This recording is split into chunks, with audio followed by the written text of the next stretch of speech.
Hello everyone, welcome to JEE पे जीत series. WhatsApp, क्या हालचाल? आई होप कि सब अच्छे ही होंगे। मैं हूं Deepak from learn hub, a free learning platform जहां पे आप पढ़ सकते हैं maths, chemistry, physics and biology absolutely for free only at learnhub.com।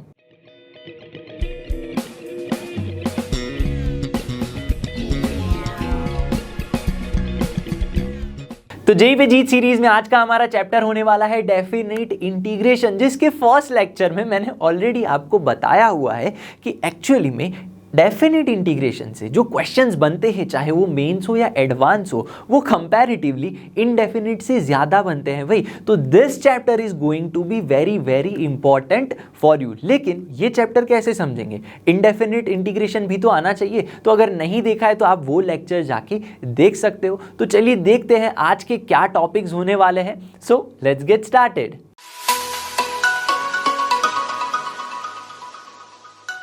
तो आज का हमारा डेफिनेट इंटीग्रेशन का मेन टॉपिक है प्रॉपर्टीज ऑफ डेफिनेट इंटीग्रल्स। तो इनडेफिनेट इंटीग्रेशन में भी हमने पढ़ी थी कुछ प्रॉपर्टीज, तो यहां पे फिर से क्यों पढ़ रहे हैं? डेफिनेट इंडेफिनेट बहुत हद से तो सेम ही है, सिर्फ लिमिट ही हमें तो लगानी है और कुछ तो करना नहीं है। देखो, डेफिनेट इंटीग्रेशन के अंदर जो भी आपके क्वेश्चंस है, बहुत सारे क्वेश्चंस है ऐसे हैं कि बिना प्रॉपर्टी लगाए आप उसको सॉल्व कर ही नहीं सकते। और मेन बात, आपका जेई एडवांस हो या जेई मेंस हो, ज्यादातर क्वेश्चंस यहां से ही बनते हैं, यानी प्रॉपर्टीज लगाकर ही वो क्वेश्चन सॉल्व कर पाओगे आप, उसके बिना सॉल्व नहीं कर पाओगे। और अगर किया तो आंसर गलत आएगा। तो बहुत सारी प्रॉपर्टीज है, टोटल 7 प्रॉपर्टीज है, ठीक है। उसमें बहुत सारे एग्जांपल्स है, टाइप्स है, वो समझेंगे। इसको हम 2 पार्ट में कवर करेंगे, ठीक है। आज का पार्ट 1 मान लो आप। फर्स्ट प्रॉपर्टी क्या कहती है? फर्स्ट प्रॉपर्टी ये कहती है कि integration a to b fx dx किसके इक्वल है? वो इक्वल है integration a to b ft dt। तो ये बालक के मन में क्वेश्चन है, क्या ये सब्स्टिट्यूशन है? जी नहीं, क्योंकि अगर सब्स्टिट्यूशन होता तो लिमिट चेंज हो जाती, ठीक है। फर्स्ट लेक्चर में ही हमने देखा था सब्स्टिट्यूशन मेथड, ठीक है। तो ये क्या है? This is nothing but dummy variable. इसे क्या कह सकते हो आप? Dummy variable. भाई इसका मतलब क्या है? देखो, अगर मैं इंटीग्रेशन 0 टू x dx ले रहा हूं तो वो इक्वल होगा 0 टू t dt के बराबर।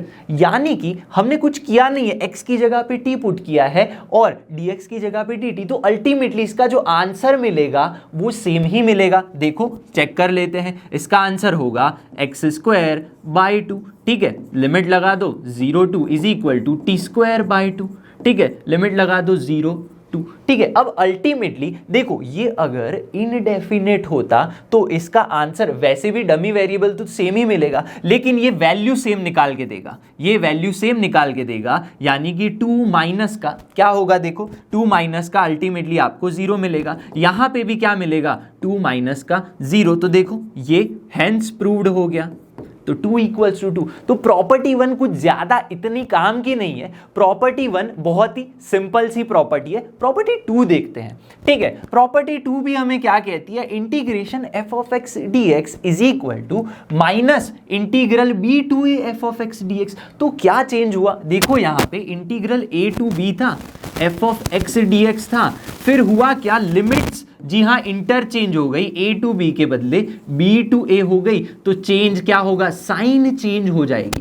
बाहर क्या होगी? साइन नेगेटिव हो जाएगी जब भी आप, जी हाँ, लिमिट्स को इंटरचेंज कर रहे हो। देखो ये पॉसिबल कैसे है? ठीक है, आपको पता है अगर इंटीग्रेशन कर रहे हो आप f ऑफ x का, ठीक है, आपको पता है इनडेफिनेट में कैपिटल f ऑफ x इसका आंसर है, ठीक है। अगर मैं लिमिट लगा रहा हूं a टू b तो क्या होगा? यहां पे कुछ नहीं, a टू b करोगे, which means fb minus fa आएगा या नहीं? जी हाँ, fb माइनस fa आएगा। ये बात तो क्लियर है। लेकिन अगर मैं इंटीग्रेशन a टू b नहीं b टू a कर रहा हूं तो इसका आंसर क्या आएगा? इसका आंसर आएगा f of a minus f of b, ये आएगा। लेकिन यहां से अगर मैं माइनस को कॉमन ले लूं, क्या कर लूं? माइनस कॉमन ले लूं तो क्या मिलेगा? जी हाँ, fb माइनस का fa, ये मिल जाएगा हमें। तो एक्चुअली ये है क्या? ये माइनस यहां चला जाएगा। तो देखो क्या हो गया? Minus b to a f of x D x is f b minus f a. देखो ये भी f b minus f a है, तो दोनों सेम ही है। जब भी लिमिट आप इंटरचेंज कर रहे हो, ठीक है, लिमिट चेंज कर रहे हो, तो क्या होगा, ये नेगेटिव साइन आ जाएगा। ऐसे आप प्रूफ देख सकते हो, ठीक है। तो एज सच दोनों ही जो प्रॉपर्टीज है ना, सीधे सीधे क्वेश्चंस नहीं बनते। इन दोनों प्रॉपर्टीज का यूज जो है, आप बहुत सारे जब क्वेश्चन सॉल्व करोगे उनके बीच में कहीं प्रॉपर्टीज लग जाएंगी। तो एज सच इतनी ज्यादा इंपॉर्टेंट नहीं है, लेकिन समझना बहुत जरूरी है। चलिए नेक्स्ट प्रॉपर्टी देखते हैं। सो प्रॉपर्टी 3 जो है, जो आपको दिख रही है, वो सबसे ज्यादा इंपॉर्टेंट होने वाली है यहाँ पे 1 और 2 के अलावा। देखो क्या कहती है property, integral a to b है आपके पास, fx dx है, तो आप क्या कर सकते हो, a to c, c to b, यानी क्या किया आपने, ब्रेक किया। क्या किया भाई, इंटीग्रेशन को दो अलग अलग लिमिट्स में आपने ब्रेक कर दिया। इसका मतलब क्या है, आपको ग्राफिकल तो पता है। देखो ग्राफ में आप क्या करते हैं, इस तरह से अगर ग्राफ है आपका, ठीक है, इंटीग्रल a टू b है इस तरह से, ठीक है, ये आपका y is equal to f of x function है, तो आप क्या करते थे, इंटीग्रेशन करके इसका एरिया फाइंड करते थे। भाई बिल्कुल करते थे। तो इसमें नया क्या है, नया ये है, क्या मैं यहाँ पे एक पॉइंट बीच में C ले लूं और ये एरिया फाइंड कर लूं, ये वाला एरिया A टू C तक का, ठीक है, इंटीग्रेशन मैंने A to C f of x find कर लिया, ठीक है। फिर मैं क्या कर सकता हूं, फिर क्या मैं C टू B तक का एरिया फाइंड कर लूं, C टू B तक का एरिया फाइंड कर लूं एफ ऑफ एक्स, ठीक है, और यहां पे dx तो आएगा ही दोनों के लिए। तो क्या मैं ऐसा करूं तो मुझे ultimately total area a to b नहीं मिलेगा, भाई बिल्कुल मिलेगा। तो ये कहती क्या है, जो c में लाई इनसाइड और आउटसाइड, तो यहां पे तो c अंदर, जी हां अंदर इनसाइड में लाई कर रहा है। तो क्या मैं ऐसा करूं कि नहीं करूं, भाई ये तो बेवकूफ़ी होगी। मुझे अगर सीधा सीधा मिल रहा है a टू b, तो क्यों मैं उसके पार्ट करूं। तो एक्चुअल में ये प्रॉपर्टी यूज कब होगी, जब आपका ग्राफ या फिर जो फंक्शन है वो पीस वाइज कंटिन्यूअस होगा। भाई पीस वाइज कंटिन्यूअस का मतलब क्या है, देखो इस तरह से अगर आपका फंक्शन है, ठीक है, ये मान लो ऐसे है, ठीक है, इस तरह से आपका फंक्शन है। ये कौन सा फंक्शन है, ठीक है, ये आपका फंक्शन है ग्रेटेस्ट इंटीजर फंक्शन। उसका ग्राफ इस तरह से आता है, जहां पे ये वैल्यू नहीं कंसीडर की जाती, यहां से लेके यहां तक की सारी वैल्यूज कंसीडर की जाती है, ठीक है। ये प्रॉपर्टीज का यूज आपका एक तो ग्रेटेस्ट इंटीजर फंक्शन में होगा, दूसरा आपका जो भी मॉड्यूलस फंक्शन है वहां पे यूज होगा। सीधा सीधा मैंने बता दिया, ग्रेटेस्ट इंटीजर है तो ये प्रॉपर्टी यूज होगी, मॉड्यूलस फंक्शन है तो भी ये प्रॉपर्टी यूज होगी, ठीक है। दूसरा कहां पे यूज होगी, अगर ग्राफ पीसवाइज कंटिन्यूअस है, तो ये आपका पीसवाइज ही तो है। ये किसका ग्राफ है, जी हां ये तो इसी का, ग्रेटेस्ट इंटीजर फंक्शन का ग्राफ ऐसे आप ड्रॉ कर सकते हैं, जो पीस वाइज कंटिन्यूअस होता है। सीधा सीधा देखो यहां पे कैसे होगा, यहां से लेके यहां तक आपने ब्रेक कर दिया, ये एरिया फाइंड किया। सिमिलरली यहां से लेके यहां तक का एरिया ब्रेक करके आपने ऐसे फाइंड कर लिया, मतलब टोटल एरिया आपको मिल जाएगा। सिमिलरली अगर मैं बात करूं tan x के ग्राफ की, किसकी बात करूं भी, tan x की मैं बात करूं, आपको पूछ लिया जाए tan x dx, ठीक है, वो भी 0 से लेके पाई तक, तो आप अगर सोचोगे तो tan x का इंटीग्रेशन आपको पता है, ठीक है, log of mod sec x कर दोगे, लिमिट लगा दोगे, आंसर आ जाएगा। लेकिन यहां पे ये गलत होगा, क्योंकि tan x क्या है, tan x तो मेरा पीस वाइज कंटिन्यूअस है। भाई कैसे ग्राफ सोचो, tan x का ग्राफ इसी तरह से तो आता है, ठीक है, ये आपका 0 हो गया, यहाँ पे क्या होगा, यहाँ पे इस तरह से ग्राफ बनता है tan x का, ये हो गया 0, this is your π/2 and this is pi बनेगा। तो अगर मैं बोलूं 0 से लेके पाई तक आप क्या करो, tan को इंटीग्रेट करो, तो आपको एक्चुअल में तो ये एरिया फाइंड करना पड़ेगा, ठीक है। तो आप क्या करोगे, 0 से π/2 लोगे, फिर π/2 से पाई लोगे, तो ऐसे आपका आंसर बनेगा। तो ये प्रॉपर्टी यूज होगी पीसवाइज कंटिन्यूअस में, और ये दोनों ग्रेटेस्ट इंटीजर मॉड्यूलस फंक्शन है, ठीक है। ऐसे ही ग्राफिकली भी आप इसे सॉल्व कर सकते हो। तो ये बहुत ही इंपॉर्टेंट है, इसके ऊपर से मेंस एडवांस दोनों में सवाल पूछे गए हैं। चलिए सॉल्व करते हैं। So here we have problem number 1। भाई प्रॉब्लम नंबर 1 क्या कहती है, देखो integration 0 to 3 mod of x - 1 dx। अब आप सोचोगे, अगर बता रहा हूं, ठीक है। गलत सोचते हैं पहले, आप सोचोगे मॉड को भूल जाते हैं, x²/2 माइनस एक्स करके लिमिट लगा तो आंसर आ जाएगा। नहीं, आंसर गलत आएगा। मैंने क्या बताया आपको, ये बताया जब भी मॉड्यूलस फंक्शन हो, ग्रेटेस्ट इंटीजर फंक्शन हो, ग्रेटेस्ट इंटीजर फंक्शन यानी ऐसा फंक्शन, ठीक है, इसे कहते हैं ग्रेटेस्ट इंटीजर फंक्शन, और नहीं पता है तो इसे कहते हैं मॉड्यूलस फंक्शन, ठीक है। तो ऐसे फंक्शन हो पीस वाइज कंटिन्यूअस, ठीक है, यानी कि डिसकंटिन्यूअस भी बोल सकते हो, बट एक्चुअली वो पीस वाइज कंटिन्यूअस होंगे, तब आपकी प्रॉपर्टी नंबर 3 लगेगी। यानी आपको टुकड़े कर देने हैं किसके, इस इंटीग्रल के। इस इंटीग्रल के अगर मैं टुकड़े करूं तो वो कैसे होंगे, देखो 0 to 1 एंड 1 to 3 ये होंगे टुकड़े। भाई आप बोलोगे क्यों ऐसे होगा, देखो अगर आप 0 से लेके 1 तक की कोई भी वैल्यू पुट करो, ठीक है, आपको ये ऊपर वाली लिमिट पुट नहीं करनी, आपको 0 से लेके सारी लिमिट पुट करो। देखो अगर 0 पुट करोगे तो क्या आएगा, नेगेटिव आएगा। 0.1 पुट करोगे तो भी नेगेटिव आएगा। 0.2 पुट करोगे तो भी x-1 आपको क्या देगा, नेगेटिव ही देगा। तो एक्चुअली 0 से 1 में x-1 जो है वो कैसा है, x-1 नेगेटिव है, ठीक है। और 1 से लेके 3 तक, 1 से लेके 3 तक क्या होगा, देखो 2 पुट करो, 2 - 1 1 तो पॉजिटिव वैल्यूज मिलेंगी। x-1 कैसा मिलेगा, पॉजिटिव। सो हियर dx तो हमने क्या किया, हमने कुछ नहीं किया, हमने integral 0 to 3 mod of x-1 को क्या किया है, जी हाँ, टुकड़ों में दो अलग अलग इंटीग्रल दे दिए। कैसे, प्रॉपर्टी 3 का यूज करके। भाई कौन सी प्रॉपर्टी, 3 का यूज किया है, ठीक है। ये बात समझ में आ रही है। अब आप सोचो कि भाई 1 ही क्यों लिया, अगर आपको समझ में नहीं आ रहा है मॉड्यूलस फंक्शन में क्या करना है, तो जो भी है x-1 हमें गिवन है तो उसके इक्वल टू 0 ले लो, फिर जो भी आपको पॉइंट मिलेगा वहीं से आपको क्या करना है, मॉड्यूलस फंक्शन को तोड़ देना है, इंटीग्रल को तोड़ के आपको पार्ट कर देना है, ठीक है। तो ऐसे भी कर सकते हो। तो देखो ये क्या होगा, ये 0 to 1 -x+1 क्या होगा, -x+1 प्लस में यहाँ पे dx होगा, इंटीग्रल 1 to 3 x-1 dx। अब इसका बस इंटीग्रेशन कर दो, लिमिट रख दो, आंसर आ जाएगा, ठीक है। तो क्या होगा, -x²/2 प्लस x, ठीक है, और लिमिट लगा दो 0 to 1, x²/2 -x और लिमिट क्या लगेगी 1 to 3। बस यहाँ पे सॉल्व कर दो, अपर लोअर लिमिट पुट कर दो और आंसर आ गया। देखो क्या होगा, -1/2 आएगा कि नहीं, भाई -1/2 आएगा, ठीक है। अपर लिमिट 1 तो यहाँ पे 1 होगा, लोअर लिमिट तो 0 है हमारे पास, तो दिस इज नथिंग बट 0। अब प्लस में क्या बचेगा, देखो यहाँ पे 3²/2 यानी 9/2 बचेगा, ठीक है। माइनस में 3, माइनस का 3। अब माइनस में लोअर लिमिट, माइनस में लोअर लिमिट करोगे विच मीन्स -1/2 + 1, ठीक है, -1/2 + 1। तो अल्टीमेटली इसका आंसर क्या होगा, this -1/2 and +1 cancel, so you will be getting, देखो 9/2 माइनस का 2। तो अल्टीमेटली क्या हुआ, अल्टीमेटली आपको आंसर मिल गया, जी हाँ 5/2।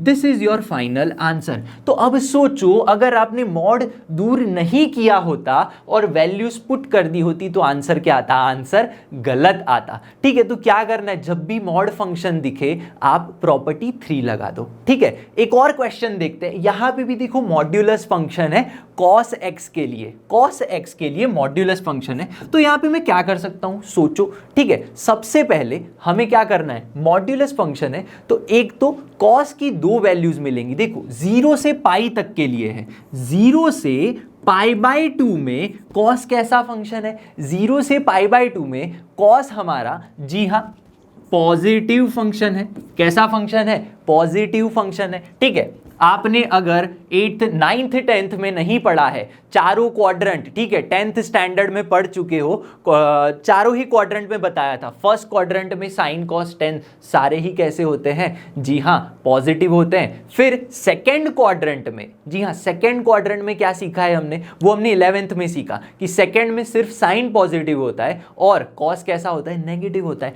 तो π/2 से लेके, जी हाँ, π/2 से पाई तक cos कैसा है, नेगेटिव है, तो cos x dx ये कैसा होगा, नेगेटिव होगा। तो बस ऐसे आप सॉल्व करोगे तो क्या मिलेगा आपको, cos x का integration is nothing but sin x, limit लगा दो 0 to π/2, माइनस में cos x का अगेन sin x π/2 से लेके पाई तक, ये बात क्लियर है, बस लिमिट पुट कर दो, sine pi by two is 1, sine 0 is 0, minus में साइन पाई इज 0, माइनस में क्या होगा, जी हाँ लोअर लिमिट तो माइनस में ही पुट करते हैं, so sine pi by two is -1। तो यहां पे आपको अल्टीमेटली आंसर मिल जाएगा 2 इस तरह से। अब देखो कभी कभी ना क्या करना पड़ता है, शॉर्टकट मेथड लगाते हैं। देखो कैसे, ये मेरा मॉड cos x है, क्या है, मॉड ऑफ cos x। अब सबको cos x का ग्राफ पता है भी, पता है, तो मॉड cos x का ग्राफ क्या होगा, cos x का ग्राफ जाता है इस तरह से, नीचे जाता है, लेकिन मॉड्यूलस है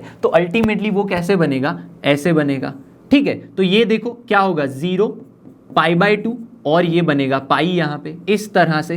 तो देखो दोनों ही वैल्यूज मुझे कहाँ मिल रही है, अपर साइड मिल रही है। तो हमें पता है 0 से पाई बाई 2, ठीक है, यहाँ पे जो एरिया एक्चुअल में मिलेगा वो 1 मिलेगा, ये भी एरिया क्या मिलेगा, 1 मिलेगा। तो अल्टीमेटली 1 + 1 क्या आ जाएगा, 2। तो ऐसे आप ग्राफिकल मेथड से भी बहुत इजीली सॉल्व कर सकते हो। तो दिस इज शॉर्टकट, ठीक है। चलिए अब एक और क्वेश्चन देखते हैं। प्रॉब्लम नंबर 3 है हमारे पास, इवैल्यूएट इंटीग्रल 0 to 3। ये क्या है भाई, x dx है, जी नहीं, यहां पे ये है ग्रेटेस्ट इंटीजर फंक्शन। तो देखो एक मेन बात समझ लो कि सबसे ज्यादा ना बच्चों को प्रॉब्लम होती है इन सवालों को सॉल्व करने में जब ग्रेटेस्ट इंटीजर फंक्शन आता है। तो सबसे पहले ये समझ लो, ठीक है, ज्यादातर जो सवाल एडवांस में पूछे जाते हैं ना, इस इंटीजर फंक्शन से, ग्रेटेस्ट इंटीजर फंक्शन से बहुत सवाल बनते हैं। तो समझो ये ग्रेटेस्ट इंटीजर फंक्शन का ग्राफ होता किस तरह से, वो ग्राफ होता है कुछ इस तरह से, ठीक है, इस तरह से आपका ग्राफ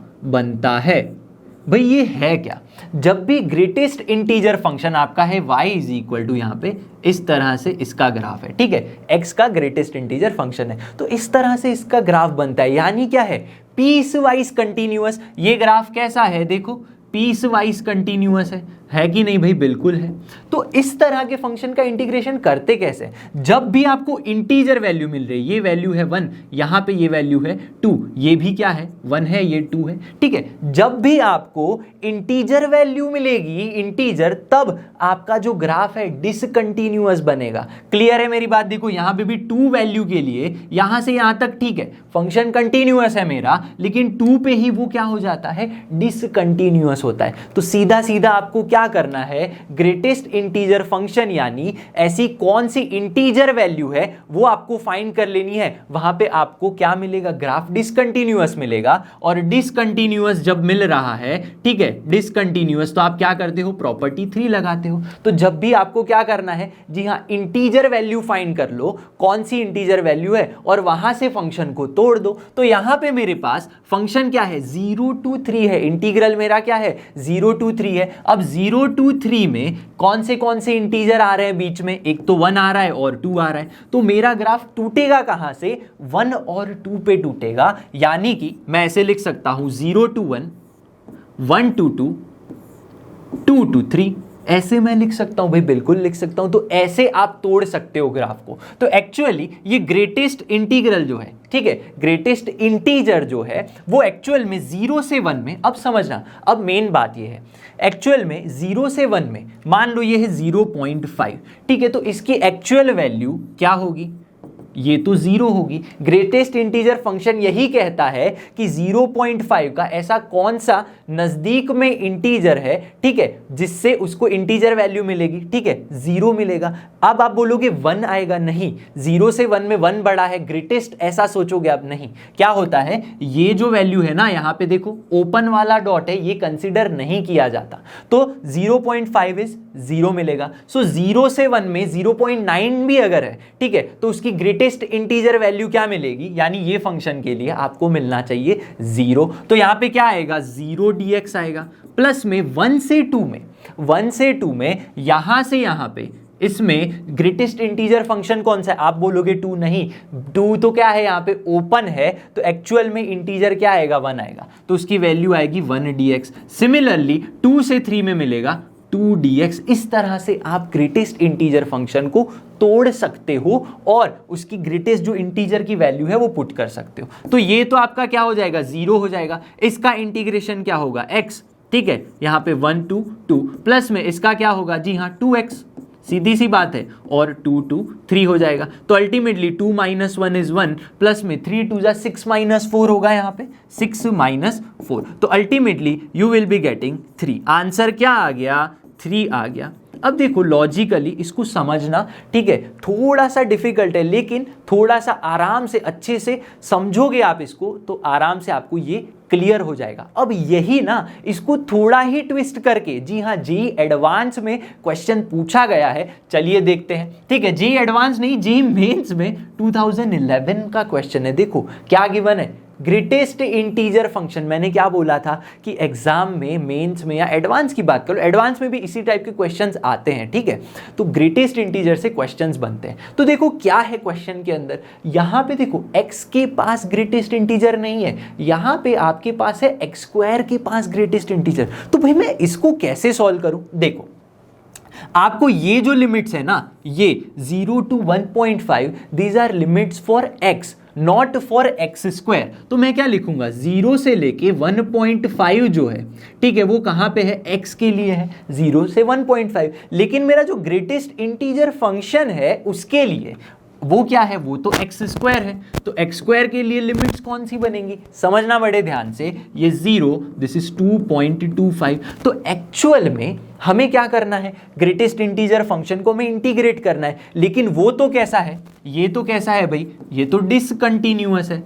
ग्रेटेस्ट इंटीजर फंक्शन क्या है? डिसकंटिन्यूअस है। मेरी बात क्लियर है? तो कब वो डिसकंटिन्यूअस होगा? जब x² जो है उसकी वैल्यू आनी चाहिए इंटीजर वैल्यू। मैंने यही तो बताया था आपको कि भाई इंटीजर वैल्यू आएगी तभी आपका आंसर, यानी कि जो फंक्शन है वो डिसकंटिन्यूअस बनेगा। तो ऐसी कौन सी वैल्यू है 0 से लेके 2.25 के बीच में जो इंटीजर वैल्यूज हैं? ठीक है, एक तो 1 है और दूसरा 2 है, ठीक है, ये दो वैल्यूज हैं। लेकिन एक्चुअल में मेरे पास जो इंटीग्रेशन है वो तो x के लिए लिमिट दे रहा है 0 से 1.5। तो मैं एक्चुअल में इसको जो है ना, इसको क्या मैं 0 से 1 से 2 करूंगा? नहीं, ऐसा नहीं करूंगा। मैं x की कौन सी वैल्यू के लिए x² इंटीजर मिलेगा? x की कौन सी वैल्यूज के लिए x² इंटीजर मिलेगा, मैं वो सोचूंगा। तो x की 1 वैल्यू और x की √2 वैल्यू, √2 का स्क्वायर क्या आ जाएगा? 2 आ जाएगा, ठीक है। तो 1 और √2 ये फंक्शन कहां पे डिवाइड होगा? ये आपका जो फंक्शन है एक्चुअली यहां से आप इसको तोड़ सकते हो। तो मैं क्या करूंगा, यहां पे मैं लिखूंगा 0 से लेके 1, ठीक है, फिर क्या है 1 से लेके √2, 1 से लेके √2। अब आप बोलोगे √2 कैसे भाई? √2 को क्या है? √2 क्या है? 1.41 ही तो वैल्यू होती है। तो ये तो 1.5 से कम है, तो √2 से लेके, जी हाँ, 1.5 तक इस तरह आपको फंक्शन को तोड़ना पड़ेगा, ठीक है, क्योंकि x² गिवन है। मेरी बात क्लियर होनी चाहिए। तो एक्चुअल में ये तो x ही है, यहाँ पे dx होगा, प्लस में x यहाँ पे dx, ठीक है, अगेन x dx। तो अब आपको चेक क्या करना है, एक्चुअल में जो आपका ग्रेटेस्ट इंटीजर था दैट इज x², वो 0 से लेके 1 में क्या होगा? 0 से लेके 1 में आप करोगे तो वो तो 0 ही मिलेगा, ग्रेटेस्ट इंटीजर तो वही मिलेगा। सिमिलरली 1 से लेके √2 तक अगर आप इसका ग्रेटेस्ट इंटीजर करोगे, किसका भाई? x² का, वो तो 1 दे देगा आपको, वो क्या मिलेगा? 1 मिलेगा, सीधी सी बात है। सिमिलरली यहां पे अगर आप करोगे तो आपको क्या मिलेगा? 2 मिलेगा। क्या मिलेगा भाई? 2 मिलेगा। क्यों? सोचो, √2 से लेके 1.5 पुट करो, आप तो सोचोगे भाई यहाँ पे तो √2 है, √2 का स्क्वायर क्या होगा? √2 का स्क्वायर क्या होगा? जी हाँ, 2 होगा। सिमिलरली यहाँ से √2 से ऊपर अगर 1.5 है, यहाँ पे 1.3 पुट करो, 1.3 पुट करोगे तो आपको एक्चुअली जो इंटीजर मिलेगा x² के लिए वो तो 2 ही मिलेगा, ठीक है। तो ये बात क्लियर होनी चाहिए। तो यहाँ पे ये तो बन गया 0, दिस इज तो कैंसल आउट, ये क्या हो जाएगा? कैंसल आउट हो जाएगा। अब इसकी बात करते हैं, इसका इंटीग्रेशन करो, विच इज नथिंग बट x²/2 और लिमिट लगा दो 1 से लेके √2 तक। सिमिलरली यहाँ पे क्या होगा? 2x², जी हाँ, 2x²/2 और लिमिट लगा दो √2 एंड 1.5। ये बात होनी चाहिए क्लियर। यहाँ पे ना यही जो मेन चीज यही है। यहाँ से तो आप कर लोगे, लिमिट तो दे दोगे, लेकिन मेन कौन से इंटीजर से हमें तोड़ना है वो समझ में आना चाहिए। इसीलिए तो भाई इसे जेईई मेंस का सवाल कहते हैं, ठीक है। तो क्या होगा देखो, यहाँ पे समझना बड़े ही ध्यान से, अपर लिमिट पुट करोगे √2 का स्क्वायर, 2/2 1 हो जाएगा, ये बात क्लियर है। माइनस में 1 का स्क्वायर इज 1/2। अगेन अब क्या होगा, दिस इज 2 कैंसल आउट हो जाएगा। अब क्या करोगे, 1.5 का square is nothing but 2.25 minus 2 हो जाएगा। बस इसको सिंप्लीफाई कर दो, यानी कि यहां पे मिलेगा 1/2, यहां पे मिलेगा आपको प्लस में जी हाँ 1/4 मिल जाएगा, जिसको आप सिंप्लीफाई करोगे तो आंसर आ जाएगा 3/4। तो दिस इज योर आंसर। अब एक और चीज मैं बताना चाहूंगा आपको, फिर से क्या बताना है मुझे, आपने सर जी x², ये जो ग्रेटेस्ट इंटीजर फंक्शन है, उसके लिए 0 पुट किया, 1 पुट किया, 2 पुट किया। x के लिए क्यों कुछ नहीं पुट किया, क्योंकि यहां पे आपको ग्रेटेस्ट इंटीजर फंक्शन नहीं बोला है, वो सिर्फ x² के लिए बोला गया है। ठीक है, तो x² ग्रेटेस्ट इंटीजर फंक्शन के लिए जो भी 0 to 1 में जो भी उसकी इंटीजर वैल्यू आएगी, एक्चुअल में 0 आएगी तो हमने 0 पुट किया, यहां पे वैल्यू आएगी 1 तो वो पुट कर दिया। ठीक है, तो ऐसे क्वेश्चन सॉल्व करते हैं भाई, जेई मेंस के सवाल बनते हैं यहां से। चलिए एक और क्वेश्चन देखते हैं। तो प्रॉब्लम नंबर 5 देख के आंखों में चमक तो आई होगी भाई, क्यों नहीं आनी चाहिए, जेई मेंस का सवाल है। अभी तो भाई 2011 का हमने जेई मेंस का सवाल किया, जी हाँ, इसी प्रॉपर्टी को देख के फिर से यही प्रॉपर्टी से सवाल है क्या। ध्यान से देखो क्वेश्चन क्या है, इंटीग्रल 0 to पाई और रूट के अंदर कुछ कुछ गिवन है। तो हमने अभी प्रॉपर्टी 3 में देखा कि आपका जो फंक्शन है वो होना चाहिए पीस वाइज कंटिन्यूअस, तभी प्रॉपर्टी लगाओगे। लेकिन क्या जेई वाले इतना सीधा सीधा सवाल पूछ लेंगे आपसे, सीधा फंक्शन दिखा और प्रॉपर्टी लगा दो? नहीं, हर बार ऐसा नहीं होता। तो आपको क्या करना पड़ता है, ऐसे फंक्शन को सिंप्लीफाई करना पड़ता है। भाई सिंप्लीफाई कैसे करें, उसके लिए सोचो, क्या ये साइन स्क्वायर है, ये साइन है और साथ में कुछ 1 गिवन है, क्या ये आपको परफेक्ट स्क्वायर नहीं दिख रहा? भाई दिख रहा है, बिल्कुल दिख रहा है। देखो 0 to पाई, ठीक है, रूट के अंदर ये तो एक्चुअल में 1 माइनस जी हाँ 2 साइन x/2 इसका होल स्क्वायर है। ठीक है, ये तो वही है भाई। तो देखो हो गया क्या, अल्टीमेटली आपका ये जो स्क्वायर और रूट जो है, ठीक है, वो कैंसल आउट हो जाएगा। तो आपको कुछ साइन वाला फंक्शन मिलेगा और साइन का जो ग्राफ है, फिर आप सोच सकते हो कि आगे करना क्या है। लेकिन ये स्क्वायर और रूट जब आप निकालोगे तो इसका जो आंसर आएगा 0 to पाई, क्या ये 1 माइनस 2 साइन x/2 ही आएगा? ये सोचो पहले तो। नहीं, इसका आंसर आएगा मॉड्यूलस के अंदर, मॉड के अंदर आंसर आएगा। भाई क्यों ऐसा है, देखो मेरी जो लिमिट्स है ना वो 0 से पाई के लिए। अगर मेरे पास 0 से π/2 होता, क्या होता 0 से π/2 और सिर्फ साइन फंक्शन का स्क्वायर होता और रूट होता, तो मैं सीधा सीधा साइन लिख सकता था, क्योंकि साइन फंक्शन 0 से π/2 में पॉजिटिव होता है। लेकिन 0 से पाई में उसकी वैल्यू वो भी इसके साथ 1 माइनस के साथ क्या होगी मुझे नहीं पता, तो मैंने क्या किया, मॉड्यूलस पुट कर दिया। तो ये सारी चीजें आपको ध्यान में रखनी है। ठीक है, आप सीधा सीधा समझना मेरी बात को, सीधा सीधा स्क्वायर और रूट करके बिना मॉड लिख के मत आ जाना, वरना आंसर गलत आएगा। लिमिट चेक कर लो, ठीक है, तो लिमिट्स पे हमेशा ध्यान देना है। तो ऐसा करने के बाद तो मैंने तो आपको क्या बताया, मॉड्यूलस फंक्शन है तो आप प्रॉपर्टी 3 लगाओगे मोस्टली, क्योंकि वो जी हाँ डिसकंटिन्यूअस बनेगा। ठीक है, मेरी बात क्लियर है। तो यहां पे देख के आपको समझ में नहीं आ रहा होगा कि ये जो 0 to पाई है उसके मैं कितने और कौन से टुकड़े करूं। भाई नहीं समझ आ रहा तो मैंने क्या बताया भाई आपको, सीधा सीधा जो भी गिवन है 1 माइनस 2 साइन x/2 को आप ले लो, 0 ले लो। ठीक है, बस वहां से आपको मिल जाएगा कि कहां पे आपको टुकड़े करने हैं। ठीक है, तो ये एक्चुअली क्या है, this is sine x/2 is nothing but 1/2। अब साइन की वैल्यू 1/2 कब आती है, π/6 पे आती है। तो x is equal to ultimately क्या मिलेगा आपको, जी हाँ π/3 मिल जाएगा, क्योंकि ये 2 वहां चला जाएगा और सिंप्लीफाई बन के आपकी x की वैल्यू आ जाएगी π/3। तो एक्चुअली ये 0 से पाई के लिए आपको टुकड़े कैसे बनेंगे, जी हाँ 0 to π/3 बनेगा और π/3 से लेके जी हाँ पाई तक बनेगा। ये बात क्लियर है। तो 0 से π/3 में मेरा फंक्शन जो है वो कैसा होगा, पॉजिटिव मिलेगा, 1 माइनस 2 साइन x/2। ठीक है, ये मिलेगा और क्या होगा यहाँ पे प्लस में ये जो फंक्शन है 1 माइनस 2 साइन x/2, वही π/3 से पाई में मुझे नेगेटिव मिलेगा, यानी कि ये -2 नहीं, ये आपका 2 साइन x/2 माइनस में 1 dx ऐसा मुझे मिल जाएगा। भाई ये बात होनी चाहिए एकदम क्रिस्टल क्लियर, ठीक है, क्लियर है। तो चलिए बस इसका तो हमें इंटीग्रेशन आता है भाई, चलो इंटीग्रेशन कर लेते हैं इसका। सिमिलरली यहाँ पे देखो क्या लिख सकते हो आप, इंटीग्रल, देखो पहले तो अब सीधा सीधा इंटीग्रेशन पता है तो वापस क्यों इंटीग्रल लिखे, तो 1 का इंटीग्रेशन तो हो जाएगा x माइनस में ये देखो 2 sin x/2।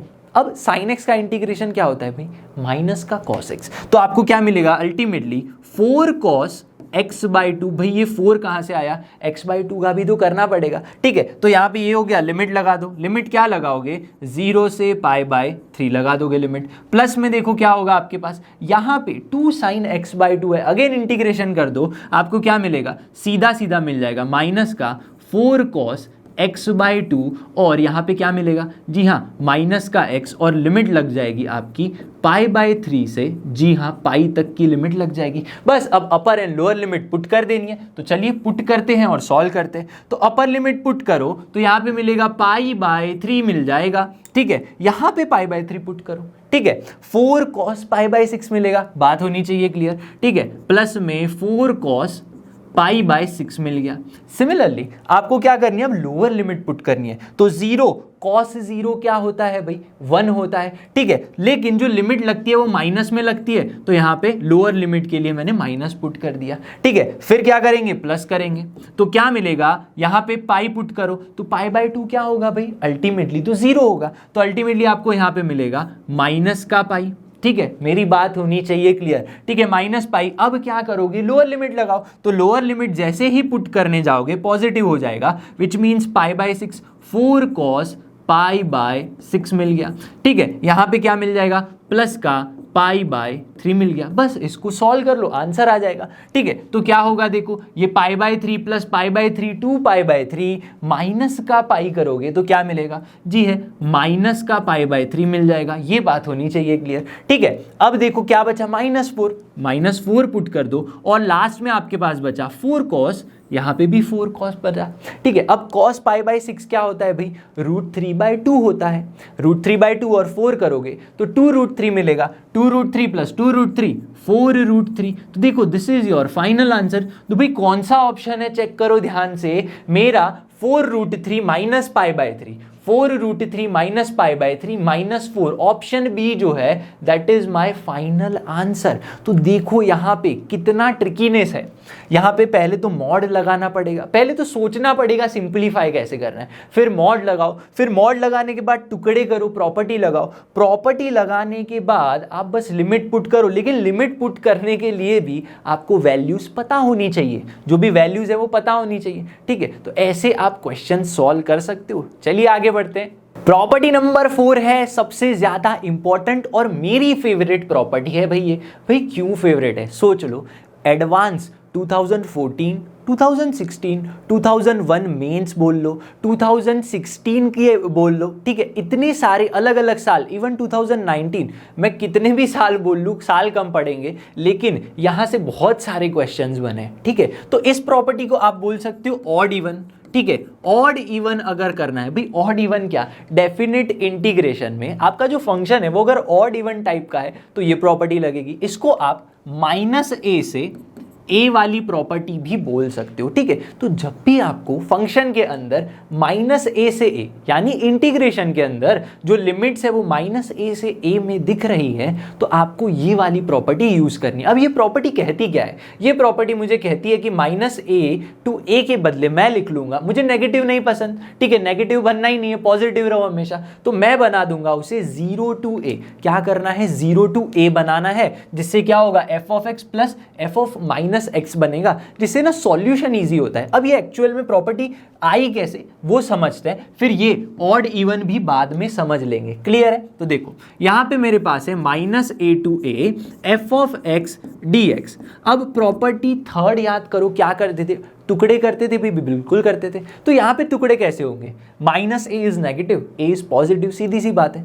अब a यहाँ पे माइनस के साथ है तो नेगेटिव है, तो माइनस और पॉजिटिव यानी नेगेटिव पॉजिटिव के बीच में क्या आता है, 0 आता है कि नहीं, बिल्कुल। तो यहाँ क्या मैं इसके टुकड़े नहीं कर सकता, -a to 0 0 f of x D x plus में 0 to a f of x D x. ठीक है, प्रॉपर्टी 3 का यूज किया और मैंने टुकड़े कर दिए। तो देखो मुझे क्या करना है, 0 टू ए लेके आना है, मुझे ये नेगेटिव चाहिए ही नहीं, चाहिए ही नहीं, बिल्कुल नहीं चाहिए। तो हम क्या करेंगे, यहां पे इस पे गौर कीजिए, ये जो फर्स्ट पार्ट है यहां पे क्या मैं x equal to minus t ले सकता हूं, भाई ले सकता हूं, सब्स्टिट्यूशन मेथड लगा दी, जिससे क्या होगा dx इक्वल टू मुझे मिल जाएगा माइनस का dt।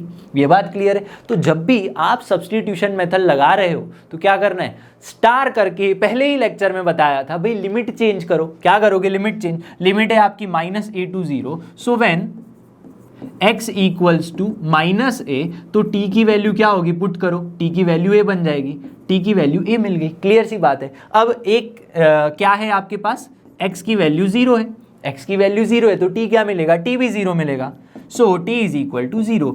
तो अब देखो ध्यान से कि मेरा जो इंटीग्रेशन है वो -a से 0 नहीं, वो बन गया a से 0। ठीक है, a से 0, और f ऑफ x नहीं, वो बन गया f ऑफ माइनस टी, क्योंकि x equals to minus t हमने अज्यूम किया, और dx is nothing but minus का dt, तो मैंने माइनस यहाँ पे पुट कर दिया। ठीक है, क्लियर है। तो ये तो सेम रहेगा, 0 to a f of x dx, ये बात क्लियर होनी चाहिए। मैंने देखो इसीलिए बॉक्स बनाया है, उसके लिए ही हमने सब्स्टिट्यूशन किया है। तो अब अगर आप ध्यान से देखो यहाँ पे क्या है, माइनस और a टू 0, प्रॉपर्टी नंबर 2 याद करो, क्या कहती है प्रॉपर्टी 2, याद करो प्रॉपर्टी 2 ये कहती है जब भी आप लिमिट इंटरचेंज करोगे तो माइनस साइन आएगा। तो इसकी लिमिट अगर मैं इंटरचेंज कर दूं तो माइनस माइनस पॉजिटिव हो जाएगा, 0 टू a, यहाँ पे f of minus t d t हो गया, प्लस में 0 to a f of x dx हो गया। ये बात तो क्लियर है। तो एक्चुअल में देखो मेरा फंक्शन अब क्या बन रहा है, ध्यान से देखना, f ऑफ t dt है। अब इसको अगर मैं प्रॉपर्टी 1 लगा दूं, प्रॉपर्टी 1 क्या कहती है मुझे, क्या मैं x की जगह पे t पुट कर सकता हूं और t की जगह पे x पुट कर सकता हूं। So this is nothing but integral 0 to a f of minus x D x plus में integral 0 to a f of x dx। ये तो हो गया, ये तो आंसर आ गया आपका, यही तो बोला था प्रूफ करने के लिए। देख लो ऊपर क्या गिवन है, 0 to a f of x plus f of minus x, यहाँ से आप 0 टू a इंटीग्रल कॉमन ले लो, f of minus x f of plus x आ गया। तो ये हो गया प्रूफ भाई। ऐसे प्रॉपर्टी 3 लगाई, प्रॉपर्टी 2 लगाई, प्रॉपर्टी 1 लगा दी। तो अब यहाँ से यहाँ कैसे पहुँचेंगे, सोचो। f ऑफ x इवन का मतलब क्या है, इवन मतलब f ऑफ माइनस एक्स की वैल्यू आनी चाहिए f ऑफ x, ये होना चाहिए। ठीक है, इवन का मतलब ही ये होता है जब आप रिप्लेस करोगे माइनस एक्स के साथ, x की जगह पे आप जब भी पुट करोगे f ऑफ माइनस एक्स, ऐसा करोगे तो एक्चुअल में वो माइनस साइन को खा जाएगा। ठीक है, उसको बहुत भूख लगती है, वो खा जाता है। ठीक है, तो इवन फंक्शन क्या कर देता है, f ऑफ x बना देता है, लेकिन ऑड फंक्शन क्या करता है, उसी माइनस साइन को बाहर निकाल देता है। ठीक है, माइनस f ऑफ x, तो उसके पेट में बात टिकती नहीं है। ठीक है, तो यहाँ पे माइनस f ऑफ x मिलेगा। तो एक्चुअल में यहाँ से देखो, यहाँ से अगर मैं सॉल्व करूँ मेरा फंक्शन, समझना बड़े ही ध्यान से, ये f ऑफ माइनस एक्स है। तो अगर मेरा फंक्शन क्या है, इवन है, कैसा है, तो इंटीग्रल 0 टू a था, जो f ऑफ माइनस एक्स अगर इवन है तो वो बन जाएगा f ऑफ x, प्लस में तो हमारे पास f ऑफ x ही है, यहाँ पे तो dx है। ठीक है, तो अल्टीमेटली ये क्या बन जाएगा, 2 times integral 0 to a f of x dx add हो जाएगा। बात क्लियर है भाई, इवन है तो ऐड होके 2 टाइम्स बन जाएगा, तो ये हो गया इवन। तो सिमिलरली इसकी जगह पे f of minus x odd function बनेगा। ठीक है, तो माइनस बन जाएगा, कैंसल आउट हो जाएगा, तो अल्टीमेटली आपको 0 आंसर मिलेगा। तो आपको करना क्या है, इस प्रॉपर्टी का एक्चुअल यूज कैसे होगा, जब भी आपको चेक कर लेना है minus a to a given है, क्या गिवन है, माइनस a टू a, तो आपको क्या करना है, चेक इट इज इवन और ऑड। आपका जो फंक्शन गिवन है अंदर वो ऑड है या इवन है।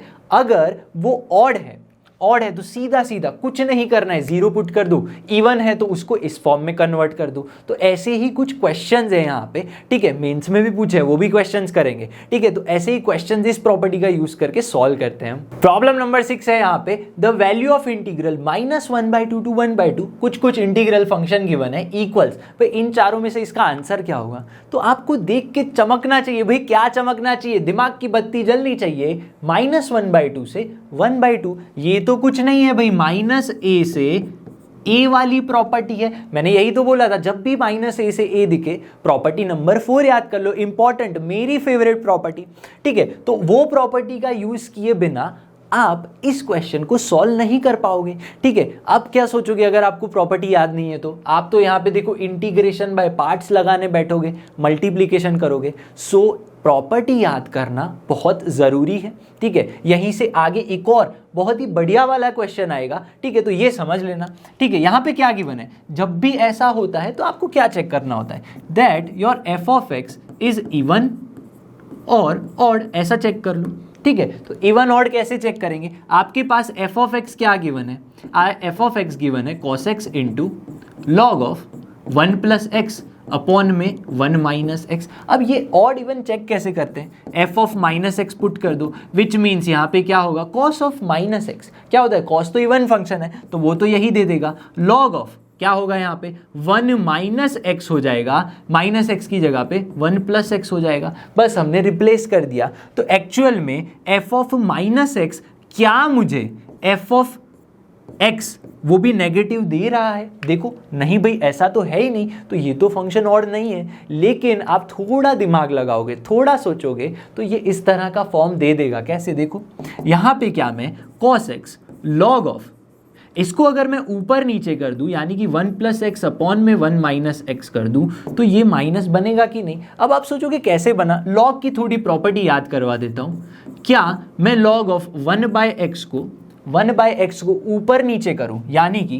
क्या मैं लॉग ऑफ 1 बाय एक्स को x की पावर -1 नहीं लिख सकता? भाई बिल्कुल लिख सकता हूं। तो क्या मैं इस नेगेटिव को आगे नहीं लिख सकता, लॉग x नहीं लिख सकता? भाई हो गया। तो देखो यही तो किया, माइनस साइन आगे आ गई, तो f of minus x is minus F of x, which means this is odd function. मेरा जो फंक्शन है वो ऑड है। तो प्रॉपर्टी 4, जी हाँ, ऑड इवन वाली प्रॉपर्टी क्या कहती है, जब भी फंक्शन ऑड है -a to a है तो आंसर आना चाहिए 0। So option A 0 is my answer. तो इतने बड़े फंक्शन का आंसर देखो इतना सा आ गया। तो यही खास बात है जेईई एडवांस की भी, बड़े ही प्यारे क्वेश्चंस पूछते हैं। ठीक है, 2014 का जेईई एडवांस का क्वेश्चन है, जो क्वेश्चन सॉल्व किया ना सेम डिट्टो क्वेश्चन है, लेकिन यहाँ पे इन्होंने चेंज कर दिया है। आपको डराएंगे, जेईई वाले चाहते हैं कि आप क्वेश्चन देख के डर जाओ, लेकिन आप कभी भी कोई भी रेफरेंस बुक भी सॉल्व कर रहे हो, ठीक है, उसमें भी जो क्वेश्चंस अगर जेईई लेवल के हैं या फिर PYQ सॉल्व करने बैठे हो तो आप देखोगे ना ध्यान से, तो देख के तो क्वेश्चन में आपको डर ही लगेगा, लेकिन एक्चुअल में अगर आप उसको सॉल्व करोगे सारी नॉलेज के साथ तो इतना छोटा सा ही आंसर बनेगा, उसका छोटा ही क्वेश्चन है। यहां पे देखो ये कुछ इंटीग्रल है -a to a, क्या गिवन है -1/2 to 1/2 cos 2x log of 1 plus x upon में 1 माइनस एक्स, ये गिवन है, ऊपर ये गिवन है और नीचे ये गिवन है। ठीक है, तो इसका आंसर क्या होगा ये मुझे पूछा गया है। ठीक है, तो अगर मैं यहां से देखूं तो ये तो -a to a वाली प्रॉपर्टी है जो हमने अभी सॉल्व किया। ठीक है, वहां पे cos x था, यहाँ पे cos 2x है, तो ये तो इवन ही मिलेगा, ये तो इवन ही मिलेगा। सिमिलरली ये क्या मिलेगा आपको, ये ऑड दे देगा। तो एक्चुअल में ये फंक्शन अगेन जो हमने सॉल्व किया ये हमें ऑड ही मिलेगा। तो मैंने वो पिछला क्वेश्चन इसीलिए रखा था कि आप एडवांस का क्वेश्चन सॉल्व कर पाओ। तो अगर ये ऊपर की पूरी टर्म 0 आ रही है तो P/Q भी अल्टीमेटली क्या आएगा, P/Q इज नथिंग बट 0। ठीक है, तो मेरा आंसर जेईई एडवांस लेवल का क्वेश्चन, ठीक है, एडवांस लेवल के क्वेश्चन का आंसर देखो 2-3 सेकंड में आ रहा है। कब? जब आपको प्रॉपर्टीज याद है। मैंने स्टार्टिंग में ही बोला था बहुत सारे क्वेश्चंस बनेंगे जो आप प्रॉपर्टी के बिना सॉल्व नहीं कर पाओगे। अब सोचो प्रॉपर्टी नहीं है तो इसको सॉल्व कैसे करते? ठीक है, तो ऐसे ही आपको प्रॉपर्टीज याद करनी है। चलिए आगे बढ़ते हैं। प्रॉब्लम नंबर 8 है हमारे पास, द वैल्यू ऑफ इंटीग्रल, इस इंटीग्रल की -3π/2 से -π/2, ये मेरे पास लिमिट्स है और इतना बड़ा इंटीग्रल है। ठीक है, उसकी वैल्यू फाइंड करनी है। तो भाई कैसे करें? सबसे पहले तो आपको ये देख के ही चमक आ जानी चाहिए, आंखों में क्या आनी चाहिए भाई, चमक आनी चाहिए इस तरह से। ठीक है, क्यों भाई, जेईई मेंस का 2006 का क्वेश्चन है, अभी एडवांस का क्वेश्चन किया, अभी मेंस का, भाई क्यों, प्रॉपर्टी वही लगने वाली है, क्यों, देखो कैसे। ठीक है, अब ये क्या चाहते हैं कि आप थोड़ा सोचो, हर बार जरूरी थोड़ी है कि माइनस है तो minus a to a property सीधा सीधा लग जाएगी, मेरी बात समझ रहे हो कि नहीं, सीधा सीधा नहीं लगेगी। तो क्या मैं इसको सिंप्लीफाई कर सकता हूं, इस तरह से सोचो, इंटीग्रल -3π/2 से -π/2 तक है, क्या मैं इसे इस तरह से लिख सकता हूं, x + π³, ठीक है, प्लस में cos स्क्वायर, इसकी जगह पे क्या मैं x + π + 2π लिखूं, हाँ भाई लिख सकता हूं, बिल्कुल लिख सकता हूं। तो इस तरह से मेरा फंक्शन थोड़ा सा सिंपलीफाई हो गया, जिससे क्या होगा, देखो ये x + π और यहाँ पे x + π का हम कुछ ना कुछ कर सकते हैं। तो क्या करेंगे, हम लगाएंगे यहाँ पे सब्सटीट्यूशन, क्या लगाएंगे, सब्सटीट्यूशन, ठीक है। तो क्या करेंगे, x + पाई इक्वल्स टू मैंने ले लिया t, तो सब्सटीट्यूशन लगाएंगे तो डेरिवेटिव निकालेंगे, भी बिल्कुल निकालेंगे, तो dx इक्वल्स टू dt हो गया। तो इसी तरह से लिमिट भी चेंज करनी पड़ेगी, सब्सटीट्यूशन आएगा तो लिमिट्स चेंज होंगी। अब लिमिट्स चेंज कैसे होंगी, x इक्वल टू, मेरे पास लोअर लिमिट क्या है, दैट इज -3π/2, -3π/2 है, तो t की वैल्यू क्या होगी, ठीक है, यहां पे बस पुट कर दो -3π/2 + pi, which means t equals to -π/2 आ गया। सिमिलरली x इक्वल टू, अगर मैं -π/2 पुट कर रहा हूं, ठीक है, मेरे पास क्या है, देखो यहाँ पे -π/2 है, सो -π/2 t क्या देगा मुझे, जी हाँ वो π/2 दे देगा। तो देखो ध्यान से, यहाँ पे मेरी लिमिट्स अब क्या हो गई, पहले ये लिमिट्स थी, अब लिमिट हो गई π/2, -π/2 से π/2 तक। तो देखो मेरा फंक्शन -π/2 से π/2, यानी कि ये बन गया -a से लेके a वाली प्रॉपर्टी। अब मुझे चेक क्या करना है, बस सीधा सीधा मेरा ये फंक्शन ऑड है या इवन है, ये चेक कर लो, आंसर आ जाएगा। ठीक है, तो पहले तो चेंज कर लेते हैं इसको। ठीक है, ये क्या बनेगा, t³ बनेगा, यहाँ पे cos स्क्वायर क्या बनेगा, ये t है, ये 2π है, तो 2π + t बन गया। ठीक है, ये बात क्लियर है, और यहाँ पे dt हो गया, ये बात एकदम से क्लियर होनी चाहिए। अब समझो मेरी बात, -a से a, यहाँ पे दो फंक्शंस है, एक t³ और एक cos स्क्वायर, तो पहले इनको स्प्लिट कर लेते हैं। ठीक है, तो सिंपल हो जाएगा, तो -π/2 से π/2 तक t³ dt। अब पता है यहाँ पे अगर मैं -t पुट करूंगा तो ये मुझे क्या देगा, -t³, यानी f of -x will give me f of -x, मुझे क्या दे देगा, -f ऑफ x, यानी ऑड बनेगा। ये क्या बन जाएगा, दिस इज ऑड, ये क्या बनेगा, ये ऑड बनेगा। अब ऑड बनेगा तो मुझे आंसर क्या देगा, 0 आंसर देगा। तो यहाँ का तो आंसर आ गया, बस यहाँ का चेक करना है। तो प्लस में इंटीग्रल -π/2 से लेके π/2 तक, ये क्या बचा मेरे पास, cos स्क्वायर। अब रुक जाना थोड़ा, कैसे रुकना है, देखो भाई 2π + थीटा क्या होगा, cos 2π + थीटा क्या होता है, cos थीटा। तो सिमिलरली ये भी क्या होगा, cos स्क्वायर थीटा, यानी cos स्क्वायर t dt हो गया। यहाँ तक एकदम क्लियर। तो दिस इज ऑड, तो 0। बस अब मैं अगर इसका आंसर निकाल लूँ तो मुझे मिल जाएगा। अब देखो ये -a से a, cos स्क्वायर t कैसा फंक्शन है, इवन फंक्शन है भाई। cos स्क्वायर t कैसा है, इवन फंक्शन है। तो इवन फंक्शन को कैसे लिखेंगे, ठीक है, 2 × 0 to π/2। ठीक है, क्या लिखेंगे, यहाँ पे देखो -π/2 से π/2 है, तो इसको लिखना कैसे होता है, जी हाँ, इसको लिखना है 2 से π/2 तक। ठीक है, 2 टाइम्स क्या करना होता है, 0 से a तक। ठीक है, तो यहाँ पे cos स्क्वायर t dt हो गया। अब क्या मैं cos स्क्वायर का इंटीग्रेशन कर पाऊंगा, नहीं, सीधा सीधा नहीं कर सकते। तो आपको क्या करना है, 2 से 0 to π/2। ठीक है, cos स्क्वायर t की फॉर्मूला लगा दो, ट्रिग्नोमेट्रिक आइडेंटिटी, विच मीन्स 1 + cos 2t/2।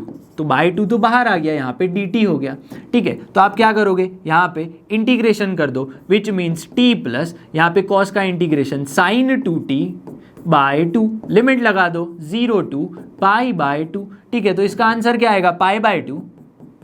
देखना sin 2 × π/2, विच मीन sin पाई 0 दे देगा मुझे, क्या दे देगा, 0 दे देगा, मतलब प्लस में 0, माइनस में lower limit, this is 0, this is क्या होगा, sin 0 क्या हो जाएगा, 0 हो जाएगा, तो माइनस का 0, तो ultimately I will get answer as π/2। तो देखो इतने बड़े क्वेश्चन का आंसर क्या आ रहा है भाई, सिर्फ और सिर्फ π/2। तो किया कुछ नहीं, थोड़ा सिंप्लीफाई करके -a टू a में लेके आए, ऑड इवन चेक किया, आंसर आ गया। ठीक है, इसी तरह से चलिए आगे बढ़ते हैं। तो प्रॉब्लम नंबर 9 कहता है the value of this integral. क्या है इंटीग्रल में, देख सकते हैं -π/2 से π/2, यानी ये दो -a टू a वाली प्रॉपर्टी यहां पे मैं लगा सकता हूं, यानी अगर मैं ऑड इवन चेक कर लूं तो मैं इजीली इसे सॉल्व कर सकता हूं। ठीक है, लेकिन क्या होता है, ऑड इवन हम कैसे चेक करते हैं, f ऑफ -x पुट कर देते हैं। पुट कीजिए, यहां पे क्या होगा 1/e⁻ sin x, लेकिन यहां पे क्या पुट करेंगे -x, लेकिन sin x कैसा है, ऑड है,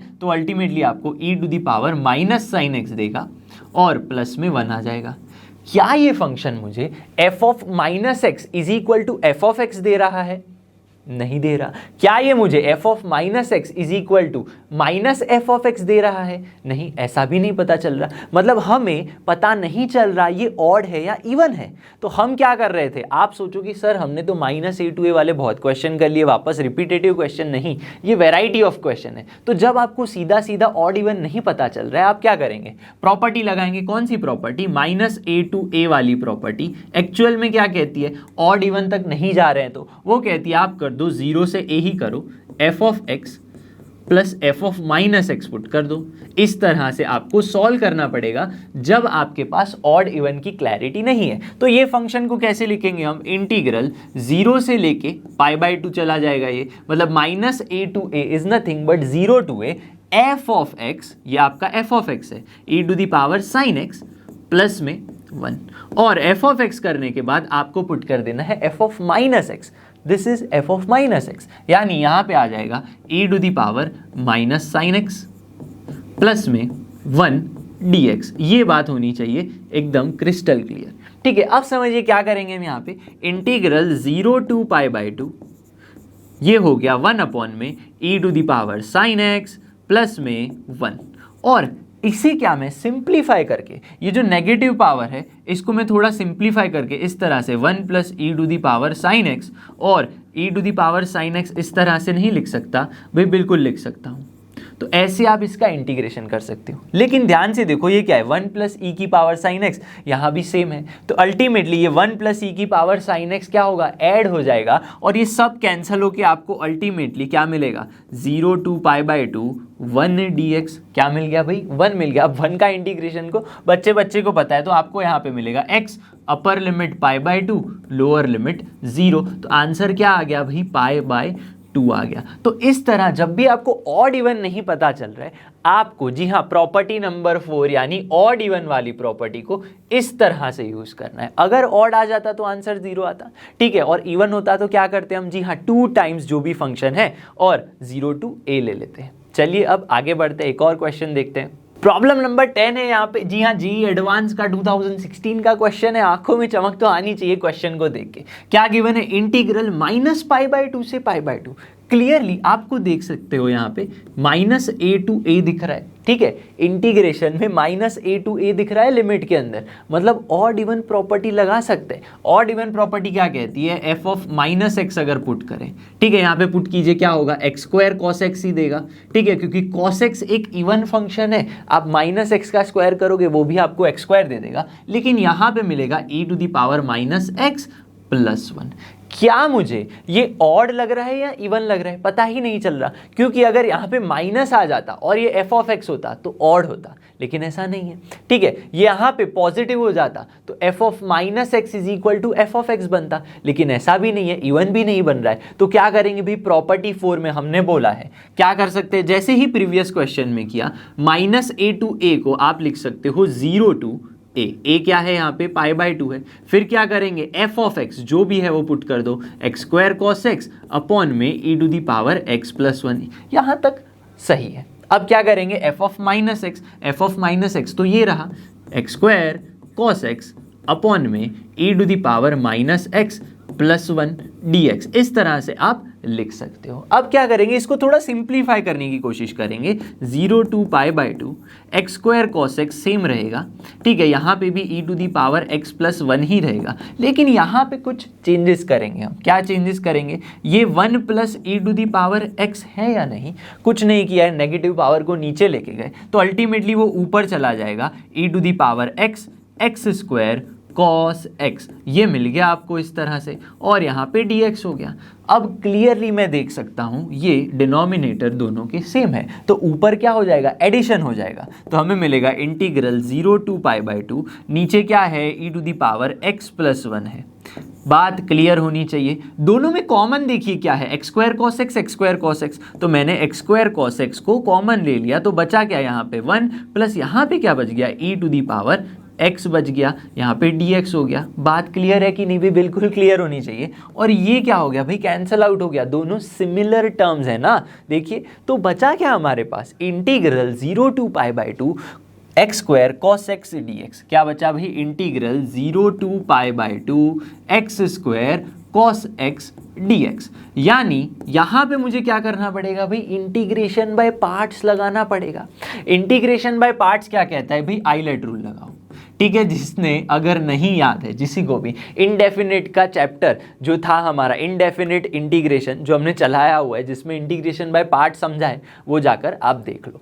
और यहाँ पे देखो क्या होगा, आइलेट रूल क्या कहता है कि भाई सबसे पहले क्या होगा, एल्जेब्रिक फंक्शन आएगा, फिर ट्रिग्नोमेट्रिक फंक्शन आएगा। यानी कि आपका ये कैसा होगा, first function and this will be your second function, यानी इसका मैं डेरिवेटिव निकालूंगा, इसका मैं इंटीग्रेशन करूंगा। लेकिन देखिए स्क्वायर है तो मुझे ना 2 बार पार्ट्स करना पड़ेगा, तो मैं लंबी मेथड से क्यों जाऊं, हम ऑलरेडी सीख चुके हैं इंटीग्रेशन बाय पार्ट्स। लेकिन यहाँ पे मैं आपको शॉर्टकट बताऊंगा। शॉर्टकट क्या कहता है, आपको कुछ नहीं करना है, जिस फंक्शन को डिफरेंशिएट करना है और इंटीग्रेशन करना है उसको लिख लेना है इस तरह से। इसे कहते हैं DI मेथड। ये है आपकी 5 सेकेंड मेथड फॉर, जी हाँ, बाय पार्ट्स के लिए, इंटीग्रेशन बाय पार्ट्स के लिए एकदम छोटी सी मेथड है, जल्दी से 5 सेकेंड में आपको आंसर दे देगा। लेकिन जरूरी ये है कि आपका जो फंक्शन है उसका जो फॉर्म है, फॉर्म कैसा होना चाहिए फंक्शन का, वो होना चाहिए x⁻n f(x) टाइप का फॉर्म है अगर फंक्शन का,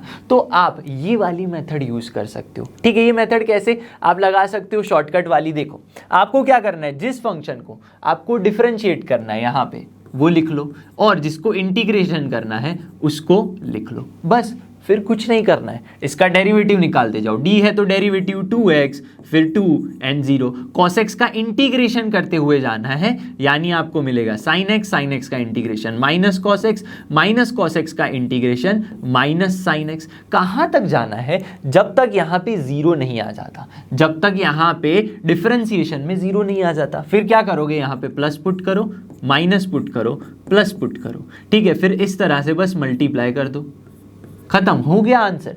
कुछ करने की जरूरत नहीं, 2 बार u integral v dx minus integration, again फिर बाय पार्ट्स लगाओ, कुछ नहीं करना है, बस ये कर दो।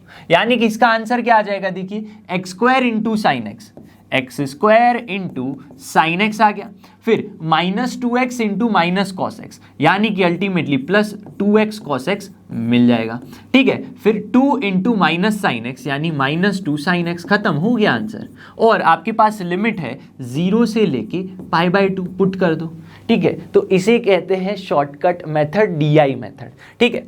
क्या करेंगे, यहाँ पे अपर लिमिट लगाइए तो आपको मिलेगा π²/4, और साइन π/2 क्या होता है भाई, 1 होता है, ठीक है। अब देखिए यहाँ पे π/2 पुट करेंगे, cos π/2 0, ठीक है, साइन π/2 1 होगा, यानी कि यहाँ पे मुझे -2 मिलेगा।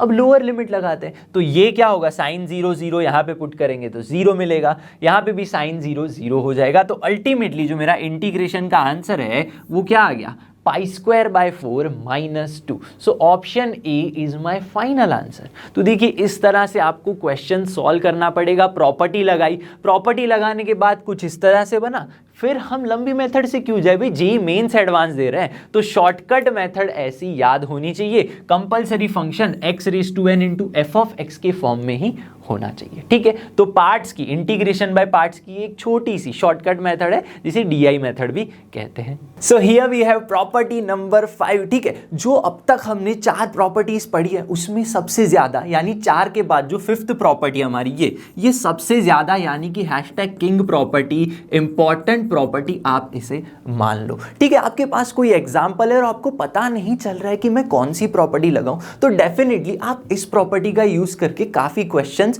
सॉल्व कर सकते हो। ठीक है, तो जो कोई ना कर सके वो कर सके रजनीकांत। ठीक है, तो हमारी इस प्रॉपर्टी को भी हम क्या कहेंगे, रजनीकांत प्रॉपर्टी कहेंगे। इससे ना एक इंपॉर्टेंट रिजल्ट बनता है। ठीक है, शॉर्टकट मान लो उसको। ठीक है, वो मैं आगे समझाऊंगा, उससे आपके मेंस और एडवांस के काफी सारे क्वेश्चंस सॉल्व होते हैं। ठीक है, इसीलिए इसको कहेंगे रजनीकांत प्रॉपर्टी। तो अब समझिए, ये आपके पास गिवन है integral a to b f of x dx given है। तो आपको अगर याद रखना है तो क्या करेंगे आप, ठीक है, lower limit plus upper limit minus x, यानी इंस्टेड ऑफ x आपको क्या पुट कर देना है, जी हाँ, lower limit plus upper limit minus का x पुट कर देंगे, लोअर प्लस अपर माइनस का x। लेकिन यहां से इस तरफ जाएंगे कैसे, एक्चुअल में रिजल्ट आया कैसे वो समझते हैं। ठीक है, यहां पे मैं सब्स्टिट्यूट कर देता हूं x equals to a plus B minus t substitute कर देते हैं। ठीक है, तो क्या होगा, डेरिवेटिव निकालिए, dx इक्वल्स टू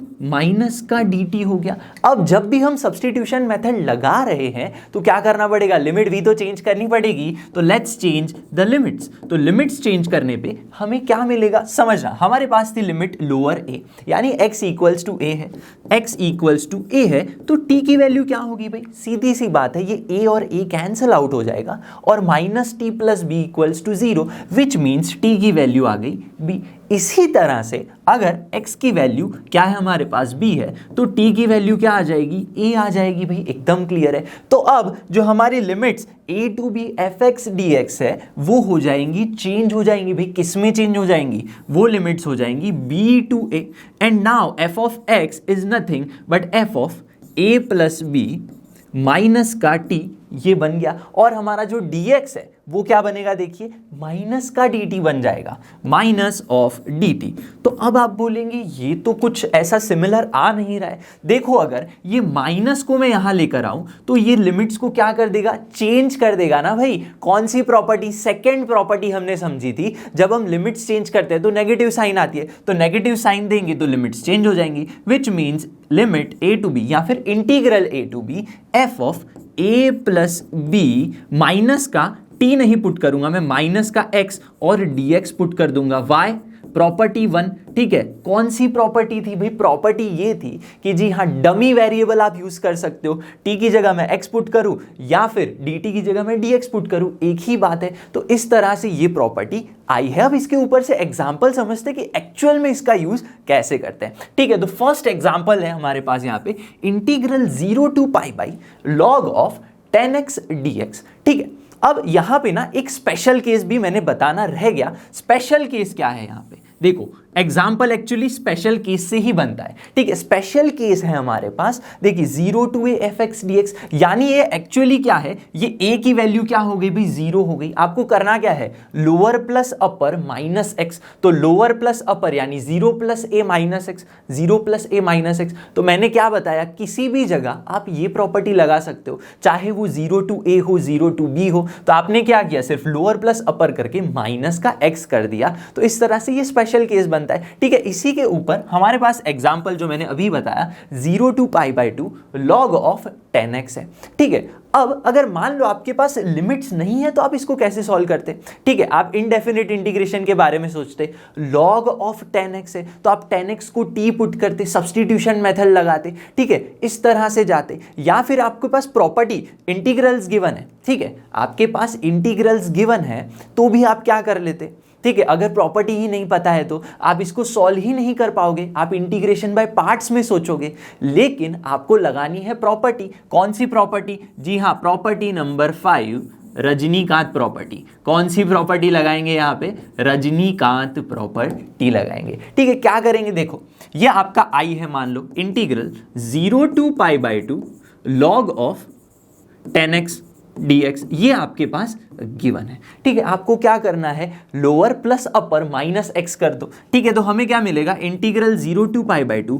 यहाँ पे एक चीज समझना, आपको जो भी लिमिट्स गिवन है उसको चेंज नहीं करना है, वो इंटीग्रल वैसे का वैसा ही रहेगा यहाँ पे लिमिट्स में। ठीक है, लॉग ऑफ 10 क्या हो जाएगा यहाँ पे, a plus B minus x, यानी π/2 माइनस एक्स dx। ये हो गया भाई, यहां तक होना चाहिए क्लियर। ठीक है, अब देखो इंटीग्रल 0 to π/2 इज लॉग, यहां पे क्या होगा, tan π/2 माइनस थीटा, याद है सबको भी cot थीटा होता है, तो यहां पे हो जाएगा cot x dx। अब आप सोचोगे हम तो वापस अटक गए, सिमिलर टाइप का क्वेश्चन बन के आ गया। देखो tan x था, यहाँ पे cot x आ गया, अब क्या करना है, तो अब एक्चुअल में मेथड स्टार्ट होती है। क्या कहती है मेथड, जो भी आपका इंटीग्रल गिवन था उसको फर्स्ट, और जो आपने लिमिट लगा दी, ठीक है, प्रॉपर्टी का यूज किया, और उसके बाद जो आपको इंटीग्रल मिला उसको क्या कर दो, आप सेकेंड इक्वेशन मान लो। तो ये आपका आई है, ये भी आपका आई है। अब देखो जरूरी नहीं है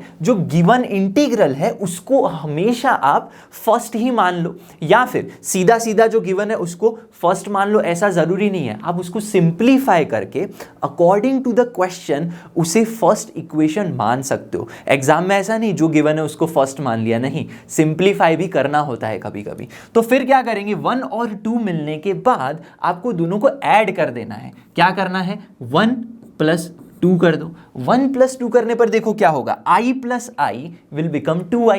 ठीक है, तो यहां पे आपको 2i मिलेगा, और राइट हैंड साइड में देखो क्या है, 0 to π/2 0 to π/2 log 10x log cot x। तो आपको क्या मिलेगा, integral 0 to π/2 log 10x plus में log cot x, एंड क्या मिल जाएगा यहाँ पे, dx आ जाएगा। अब सीधी सी बात है, log x plus log y is nothing but log x into y। तो क्या करेंगे यहाँ पे, 2y is equal to integral 0 to π/2 log of tan x into cot x. अब tan x into cot x तो क्या हो जाएगा, 1 हो जाएगा, तो log 1 dx मिल जाएगा, and log 1 is nothing but 0। तो आपको आंसर मिल जाएगा i इज इक्वल टू 0। सो इस तरह से आप इसे सॉल्व कर सकते हैं। अब मान लो आपको प्रॉपर्टी नहीं आते, तो आप क्या सोचते, आप क्या दिमाग लगाते, आप सोचते मैं tan x को, ठीक है, रॉन्ग मेथड में बता रहा हूं, ठीक है, tan x को मैं मान लेता t, ठीक है, फिर क्या करते आप ये सोचते कि मैंने tan x को t मान लिया है, तो उसका डेरिवेटिव sec² x, ठीक है, आप क्या निकालते, sec² x dx equals to dt बना देते। ये बात भी क्लियर है। तो एक्चुअल में आपको क्या मिलता, log ऑफ t, ठीक है, sec² x dx, ठीक है, ये मिल जाता। आप सब्सटीट्यूशन लगाते, इंटीग्रेशन बाय पार्ट्स करते, ठीक है, और फिर सॉल्व करते, तो ऐसे तो आपका आंसर कितना बड़ा भाई, कितना लॉन्ग मेथड हो जाती। तो प्रॉपर्टीज याद करना बहुत ही जरूरी है, जिसमें ये वाली प्रॉपर्टी हमने लगाई और 4 स्टेप में आपका आंसर आ गया। चलिए एक और क्वेश्चन देखते हैं। सो प्रॉब्लम नंबर 2 है हमारे पास, find the value of integral π/6 to π/3। क्या गिवन है, 1/1 प्लस √tan x गिवन है। अब देखो ध्यान से, यहाँ पे जो फंक्शन है ना, देखने में ही थोड़ा सा अटपटा दिख रहे हैं, रूट के अंदर tan x है। अब इसका इंटीग्रेशन कैसे निकालोगे, तो सबसे पहले सोचो कि क्या मैं इसे सिंप्लीफाई कर सकता हूँ क्या। हाँ भाई सिंप्लीफाई कर सकते हैं। कैसे सिंप्लीफाई करेंगे, क्या मैं इसको इस तरह से इंटीग्रल π/6 to π/3, ठीक है, 1/1 प्लस √tan x को क्या मैं साइन कॉस में नहीं कन्वर्ट कर सकता, भाई कर सकते हैं, बिल्कुल कर सकते हैं। तो यहां पे आपको क्या मिलेगा, जब आप कन्वर्ट करोगे tan x को साइन बाय कॉस बनेगा, जो अल्टीमेटली आपको √cos x प्लस में √sin x, एंड यहां पे भी क्या देगा, जी हां, √cos x दे देगा इस तरह से। अब बारी आती है आपकी प्रॉपर्टी की। क्यों बारी आती है प्रॉपर्टी की, देखो अब इस टाइप का फंक्शन है तो आप सीधा सीधा इंटीग्रेशन कर ही नहीं पाओगे। अगर आप सब्सटीट्यूशन भी लगाने गए तो √cos x का या फिर √sin x को आपने मान लिया t, ठीक है, तो आपका जो डेरिवेटिव निकलेगा रूट का तो कितना बड़ा निकलेगा। तो तब यहाँ पे जी हाँ प्रॉपर्टीज ही काम में आती है। और प्रॉपर्टी कौन सी, जी हाँ प्रॉपर्टी नंबर 5 आपकी Rajinikanth property, integral a to b fx dx है। आपको करना क्या है, जी हाँ f of a plus b minus x, क्या कर देना है, f of a plus b minus x कर दो, बस आंसर आ जाएगा। सिंपली अगर मैं देखूं इंटीग्रल π/6 टू पाई बाय 3 जो आपको गिवन है। तो a प्लस बी क्या होगा, actually a plus b is pi by 6 plus pi by 3, ठीक है, माइनस x। अब देखो pi by 6 plus pi by 3 is nothing but pi by 2, ठीक है, क्या मिलेगा आपको, पाई बाय 2 माइनस एक्स। तो आपको चेंज क्या करना है, इंस्टेड ऑफ एक्स आप क्या पुट करोगे, पाई बाय 2 माइनस थीटा। अब cos pi by 2 minus theta क्या होता है, साइन थीटा होता है। तो ये क्या मिलेगा आपको, जी हाँ, साइन एक्स मिलेगा, ठीक है, मैं डायरेक्ट पुट कर रहा हूं। और यहां पे क्या मिलेगा, कॉस एक्स का क्या हो जाएगा, साइन एक्स हो जाएगा। सिमिलरली यहां पे साइन एक्स का क्या हो जाएगा, cos x हो जाएगा, ये dx हो गया। ये आपका i था और ये भी आपका i है। अब समझो, मैंने फर्स्ट एग्जांपल में ही बताया था कि आपको जो गिवन इंटीग्रल है उसको क्या करना है, फर्स्ट इक्वेशन मान लेना है, हर बार नहीं। मैंने ये भी बताया था हर बार नहीं मानना है, आप उसको सिंप्लीफाई करो पहले एक बार। सिंप्लीफाई करने पर जो आपको मिल रहा है, ठीक है, उसको आप आई मान सकते हो। हर बार आप कभी कभी ले सकते हो, अगर सिंप्लीफाई कर रहे हो तो बाद में उसको इक्वेशन 1 लो। फिर आप जो प्रॉपर्टी लगा रहे हो उसके बाद जो रिजल्ट मिल रहा है, टेक दैट इक्वेशन 2। अब इक्वेशन 1 एंड 2 ऐड कर दो। इक्वेशन 1 एंड 2 जब आप ऐड करोगे तो i plus i will become 2i। ये बात क्लियर है भाई, ठीक है। और दोनों की लिमिट्स तो सेम ही है, तो integral pi by 6 to pi by 3, ठीक है, ये हो गया। अब देखो दोनों में क्या है, cos x plus root sine x, root cos x plus root sine x, यहां भी सेम ही है। तो आप क्या करोगे, ऐड कर दो, तो आपको क्या मिलेगा, देखो root sine x plus root cos x, ठीक है, दोनों में डिनोमिनेटर सेम है तो सीधा सीधा root cos x plus root sine x हो जाएगा। तो root cos x plus root sine x ये हो गया, और यहाँ पे dx हो गया। तो देखिए ध्यान से क्या हुआ, ये तो कैंसल आउट हो गया, मतलब क्या मिला हमें, सिर्फ और सिर्फ 1 मिल गया। So you will get answer is 2i is equal to integral pi by 6 to pi by 3 1 dx। अब 1 का इंटीग्रेशन तो पता है बच्चे को x होता है, सो आंसर इज x, यहाँ पे क्या होगा, pi by 6 lower limit upper limit is pi by 3, here you will get 2i। अब देखो बस अपर एंड लोअर लिमिट लगा दो तो आपको मिल जाएगा 2i is equal to pi by 3 minus pi by 6, ठीक है। तो आंसर मिलेगा ultimately i is equal to pi by 12 मिल जाएगा, because pi by 3 minus pi by 6 is pi by 6 और 2 आ गया तो पाई बाय 12 आंसर आ गया, ठीक है। तो अगर आप सोचो प्रॉपर्टी नहीं लगाते, कौन सी रजनीकांत प्रॉपर्टी, तो इसका आंसर आता कैसे, नहीं आता, ठीक है। तो चलिए एक और एग्जांपल देखते हैं। So here we have another question, problem number 3। क्या कहती है प्रॉब्लम, भाई देख के सबसे पहले, प्रॉब्लम को देखने से पहले मैं कहूंगा कि यहां देख लो, आंखों में चमक आनी चाहिए इसे देख के। जी हाँ, जेईई मेंस का 2017 का क्वेश्चन है। अब यहां पे इसलिए रखा है, क्यों रखा है भाई, कौन सी प्रॉपर्टी समझ रहे हैं, रजनीकांत वाली प्रॉपर्टी, तो वही उसी प्रॉपर्टी से ये क्वेश्चन सॉल्व होने वाला है, ठीक है। तो क्वेश्चन है हमारे पास integral a to b pi bye 4 to 3 pi bye 4 is nothing, आपको क्या समझ लेना है, a to b f of x dx है ये आपका, ठीक है। अब क्या करेंगे, 1 अपॉन में 1 प्लस कॉस एक्स। अगर आपको प्रॉपर्टी याद नहीं है तो आप कहाँ जाओगे, आप जाओगे इनडेफिनिट की, ट्रिग्नोमेट्रिक फंक्शन की, जी हाँ, कैसे सॉल्व करते थे वहां चले जाओगे, आपका माइंड वहीं जाएगा। क्यों, क्योंकि डिनोमिनेटर में आपके पास लीनियर ट्रिग्नोमेट्रिक है, ठीक है। फिर आप इसको कन्वर्ट करोगे 10x/2 के फॉर्म में। अगर जी हाँ ट्रिग्नोमेट्रिक फंक्शंस अच्छे से याद है आपको इनडेफिनिट इंटीग्रेशन के लिए, तो आप ऐसे करोगे। लेकिन आप अच्छे से अगर प्रॉपर्टी याद कर रहे हो तो आप कौन सी प्रॉपर्टी लगाओगे, आप लगाओगे बाहुबली प्रॉपर्टी। भाई क्यों, देखो इसको मैं मान लेता हूं आई, ठीक है, इक्वेशन 1 मान लेते हैं। अगर मैं प्रॉपर्टी नंबर 5 यानी रजनीकांत प्रॉपर्टी लगा रहा हूं तो होगा क्या, i is equal to integral pi bye 4 to 3 pi bye 4, ये मैंने a टू b है, ठीक है, यानी a plus B minus x हमें करना है, यानी पाई bye 4 plus 3 pi bye 4 minus x. Instead of x हमें क्या पुट करना है, यही पुट करना है प्रॉपर्टी 5 का यूज करके। क्लियर है मेरी बात। तो ये इसका तो भाई एडिशन क्या है, इसका addition is nothing but pi और माइनस एक्स। तो इंस्टेड ऑफ एक्स हम क्या पुट करेंगे, pi minus x, pi minus theta. Clear है। तो प्रॉपर्टी 5 लगने के बाद आपका फंक्शन जो है 1 plus cos pi minus x dx इस तरह से बन जाएगा, ठीक है। अब समझिए कॉस पाई माइनस थीटा क्या होता है, माइनस का cos theta. So this will become i is equal to integral pi bye 4 to 3 pi bye 4 1 upon में 1 माइनस कॉस एक्स dx ये बन गया। तो ये मेरा इक्वेशन 1 है, प्रॉपर्टी लगाने के बाद सिंप्लीफाई करने के बाद इक्वेशन 2 बना। और अगर प्रॉपर्टी यूज कर रहे तो क्या बताया मैंने, 1 + 2 कर दो। क्या करेंगे, 1 + 2 कर दो। तो ultimately i + i is 2i is equal to, integrals तो दोनों में सेम है, सो π/4 to 3π/4, 1/1 + cos x। ठीक है, पहले इक्वेशन का 1/1 + cos x पुट कर दिया। फिर सेकेंड इक्वेशन में हमारे पास 1/1 - cos x, तो 1/1 - cos x हमने पुट कर दिया। इसके बाद आप सोचेंगे भाई अब करे तो करे क्या, डिनोमिनेटर तो सेम है नहीं। ठीक है, डिनोमिनेटर सेम है नहीं। अब तक जो क्वेश्चन किए उसमें तो जी हाँ एडिशन होके 1 हो जाता था, 0 आंसर मिल जाता था। लेकिन यहाँ पे कुछ थोड़ा सा अलग है भाई, जेईई मेंस का क्वेश्चन है ना, ऐसा थोड़ी है कि भाई एकदम ही सिंपल पूछ लेंगे।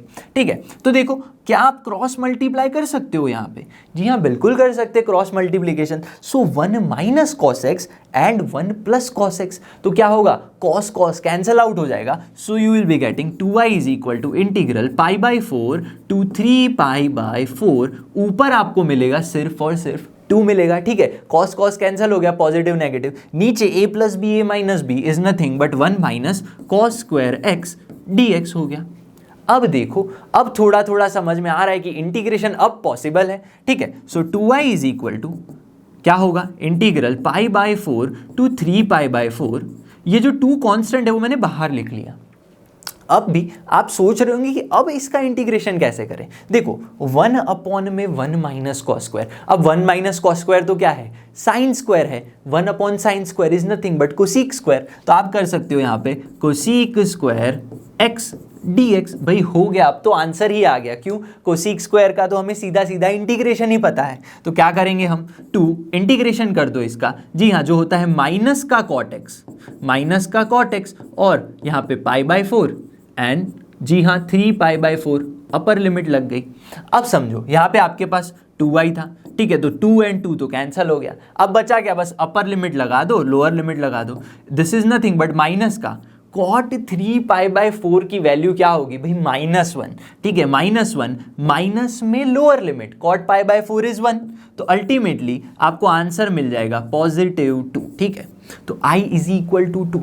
तो कौन सा ऑप्शन है हमारा, जी हाँ option number D, option D जो है वो हमारा आंसर है। तो क्वेश्चन देख रहे हो, क्वेश्चन कुछ इस तरह का है और आंसर कैसा आ रहा है, एकदम छोटा सा 2 आंसर आ रहा है। ठीक है, तो आपको क्या करना है, जब भी डेफिनेट इंटीग्रेशन आप कर ही रहे हो तो पहला माइंड में थॉट आना चाहिए कि मैं प्रॉपर्टी लगा के, जी हाँ कोई भी प्रॉपर्टी लगा सकता हूँ क्या, उससे हमेशा आपका जो इंटीग्रेशन है वो सिंप्लीफाई हो जाएगा, आप सॉल्व कर पाओगे। कभी कभी क्या होता है, आप कर देते हो आंसर विदाउट प्रॉपर्टी लगा के, लेकिन वो आंसर गलत होता है या फिर बहुत अलग होता है जो ऑप्शंस में आपको मिलेगा ही नहीं। So always try to simplify, यानी क्या करना है भाई, आपको लगा देनी है property. Always try to apply the property. ठीक है, चलिए एक और क्वेश्चन देखते हैं। तो प्रॉब्लम नंबर 4 है यहाँ पे, और जो प्रॉब्लम है हमारी जेईई मेंस का 2011 का क्वेश्चन पूछा गया है यहाँ पे। देखो द इंटीग्रल 0 to 1, और हमारा कुछ फंक्शन है जिसके अंदर लॉग है, और हमें पता है कि लॉग वाले जो फंक्शंस होते हैं ना उनको इंटीग्रेट करना, कुछ जगह log x से तो आप थोड़ा बहुत करके कर लोगे, लेकिन कुछ इस तरह का फंक्शन है तो थोड़ा डिफिकल्ट होता है। तो आप क्या करोगे, डेफिनेट इंटीग्रेशन है तो मैंने बताया कि क्या करना है भाई, नहीं समझ आ रहा है तो प्रॉपर्टी का यूज कर लो, रजनीकांत वाली प्रॉपर्टी दे दो तो वो तो आंसर दे ही देगी, मैंने ऐसा बोला है आपको। ठीक है, तो क्या होगा, देखो आप क्या करोगे, a + b - x instead of x, आप इस तरह से प्रॉपर्टी 5 रजनीकांत प्रॉपर्टी लगा के इस तरह का क्या बना दोगे, देखिए आप बनाओगे log ऑफ 2 - x अपॉन में क्या मिलेगा, 1 + 1 - x का होल स्क्वायर, इस तरह से आप बनाओगे। लेकिन ये जो है वो गलत है। ठीक है, क्योंकि मैंने ये भी बताया हुआ है कि हमेशा सीधा सीधा प्रॉपर्टी का यूज भी नहीं करना चाहिए। क्यों नहीं करना चाहिए, आप इसको सिंप्लीफाई कर सकते हो। देखो आपको दिख रहा है यहाँ पे 1 + x², वो भी डिनोमिनेटर में। तो इनडेफिनेट इंटीग्रेशन में हमने ये सीखा था कि अगर इस टाइप का फंक्शन है तो आप उसको सिंप्लीफाई करने के लिए इंस्टेड ऑफ x पुट कर सकते हो tan थीटा। ठीक है, तो हम सब्स्टिट्यूशन लगाएंगे, ना कि सीधा सीधा प्रॉपर्टी लगाएंगे। प्रॉपर्टी आप चेक कर सकते हो, ठीक है, समझ नहीं आ रहा है तो लगा सकते हो, लेकिन जो फंक्शन मिलेगा, आपने देख लिया कि मैंने लगाया इस टाइप का फंक्शन मिल रहा है, तो ये फंक्शन तो और भी कॉम्प्लिकेटेड हो गया इंटीग्रेट करना। तो हम क्या करेंगे, पहले सिंप्लीफाई करेंगे by x equal to tan theta and dx is equal to sec square theta d theta, ये आपको मिल जाएगा इस तरह से। ठीक है, तो ये बात होनी चाहिए क्लियर। तो अब लिमिट भी चेंज करेंगे हम। ठीक है, तो x इक्वल्स टू 0 है, व्हेन x इक्वल्स टू 0 तो थीटा क्या होगा। ठीक है, यहाँ पे 0 पुट करो। tan थीटा कब 0 होता है, जब थीटा की वैल्यू होती है 0। ठीक है, तो x equals to 0, theta equals to also 0। Now x equals to 1 तो थीटा इक्वल्स टू π/4 हो जाएगा। ठीक है, थीटा यानी tan थीटा की वैल्यू 1 कब होगी, जब थीटा की वैल्यू π/4 होगी। तो आपका जो ये इंटीग्रल है वो चेंज हो जाएगा, 0 to 1t जगह पे 0 to π/4, 0 to π/4 बन जाएगा वो। ठीक है, और log of 1 plus tan theta upon में 1 प्लस tan स्क्वायर थीटा मिलेगा आपको। ठीक है, और instead of dx you can write seek square theta d theta. अब क्वेश्चन देख के ही, यहाँ पे जो आपने सिंप्लीफाई किया, ये देख के ही आपको पता चल जाएगा सीक स्क्वायर थीटा, और ये डिनोमिनेटर कैंसिल हो जाएगा। तो आपके पास बचा क्या, integral 0 to π/4 log of 1 plus tan theta बचा, सिर्फ इतना बचा। तो अब आप क्या करोगे, आपको फिर से सोचना पड़ेगा कि log of 1 plus tan theta का मैं क्या करूं, क्या मैं सब्सटीट्यूशन करूं, नहीं। क्या मैं अब प्रॉपर्टी लगा सकता हूं, जी हाँ बिल्कुल लगा सकते हैं। देखिए log of 1 plus tan theta की जगह पे क्या करेंगे, tan ऑफ π/4 माइनस थीटा। ये कौन सी प्रॉपर्टी लगाई, जी हाँ हमने लगा दी Rajinikanth property number 5a plus B minus x. तो क्या होगा, देखो यहाँ पे फॉर्मूला बन जाएगी tan अल्फा माइनस बीटा की। सो you will gate 0 to π/4 log of 1 plus में, ठीक है 1 माइनस tan थीटा अपॉन में 1 प्लस tan थीटा। इस तरह से आपको प्रॉपर्टी लगाने पर, या फिर इस तरह से क्या करना पड़ेगा, यहाँ पे फॉर्मूला लगाने पर इस तरह से कुछ मिल जाएगा। कैसे भाई, ये फॉर्मूला याद नहीं है तो बता देता हूँ। tan alpha minus tan beta, tan alpha is tan π/4 which means 1 plus tan alpha into tan beta, तो 1 प्लस tan थीटा आ गया। जब आप यहाँ पे क्रॉस मल्टीप्लाई करोगे तो positive tan theta negative tan theta cancel हो जाएगा, तो आपको मिलेगा 0 to π/4 log ऑफ क्या मिलेगा, ऊपर 2 अपॉन में 1 प्लस tan थीटा। इस तरह से आपको कुछ मिल जाएगा। ये बात होनी चाहिए एकदम क्लियर। ठीक है, अब मैंने ये भी बताया था कि जो भी फंक्शन है उसको सीधा सीधा आप इक्वेशन 1 नहीं ले सकते, आप उसको सिंप्लीफाई करो। फिर जो फंक्शन आपको अच्छा लगा, ठीक है मुझे क्या अच्छा लग रहा है, मुझे तो भाई अच्छा लग रहा है ये, इसे ले रहा हूँ इक्वेशन 1, और प्रॉपर्टी लगाने के बाद ये जो मिला इसे लेता हूँ इक्वेशन 2, यानी ये आपका i है and this is also i। तो अब अगर मैं इन दोनों को ऐड कर दूं, 1 प्लस 2 कर दूं, तो क्या होगा, देखिए 1 प्लस 2 करने पर यहाँ पे हमें मिल जाएगा i plus I is equal to 2i is equal to 0 to π/4। समझना बड़े ही ध्यान से। ठीक है, यहाँ पे क्या है, log 1 plus tan theta plus में log 2 अपॉन में, समझना log 1 प्लस tan थीटा है मेरे पास, इसके साथ प्लस कर देना है log 2 अपॉन में 1 प्लस tan थीटा, ये कर देना है। ठीक है, और डी थीटा तो है ही। तो अब क्या होगा, देखो log x plus log y करोगे तो आपको मिलेगा यहाँ पे 2y is equal to integral 0 to π/4 log of x into Y. x into Y करने पर आपको 1 प्लस tan थीटा इंटू में 2/1 अपॉन tan थीटा, 2/1 अपॉन, ठीक है क्या होगा, 1 प्लस tan थीटा कैंसिल हो जाएगा। तो सिर्फ और सिर्फ आपके पास बचेगा log 2। ये टर्म और ये डिनोमिनेटर वाली टर्म कैंसिल हो जाएगी, आपको सिर्फ और सिर्फ log 2 मिलेगा। So 2y is equal to nothing but log 2 और 1 का इंटीग्रेशन, ठीक है 0 to π/4 के लिए डी थीटा, यानी 2y is equal to log of 2 π/4 minus का 0। ठीक है, क्योंकि भाई क्योंकि 1 का इंटीग्रेशन x होगा, अपर लिमिट π/4 लोअर लिमिट 0। तो इस तरह से आपको कुछ आंसर मिलेगा। क्या ये मेरा आंसर ऑप्शन से मैच कर रहा है, नहीं अब तक नहीं कर रहा है, तो हमें i बनाना पड़ेगा। आंसर तो मेरा i से ही निकलेगा। तो देखिए ये 2 यहाँ चला जाएगा, ठीक है, और π/4 log 2 से मल्टीप्लाई होगा, सो विच मीन्स π/4 और ये 2 मल्टीप्लाई तो π/8 log ऑफ 2।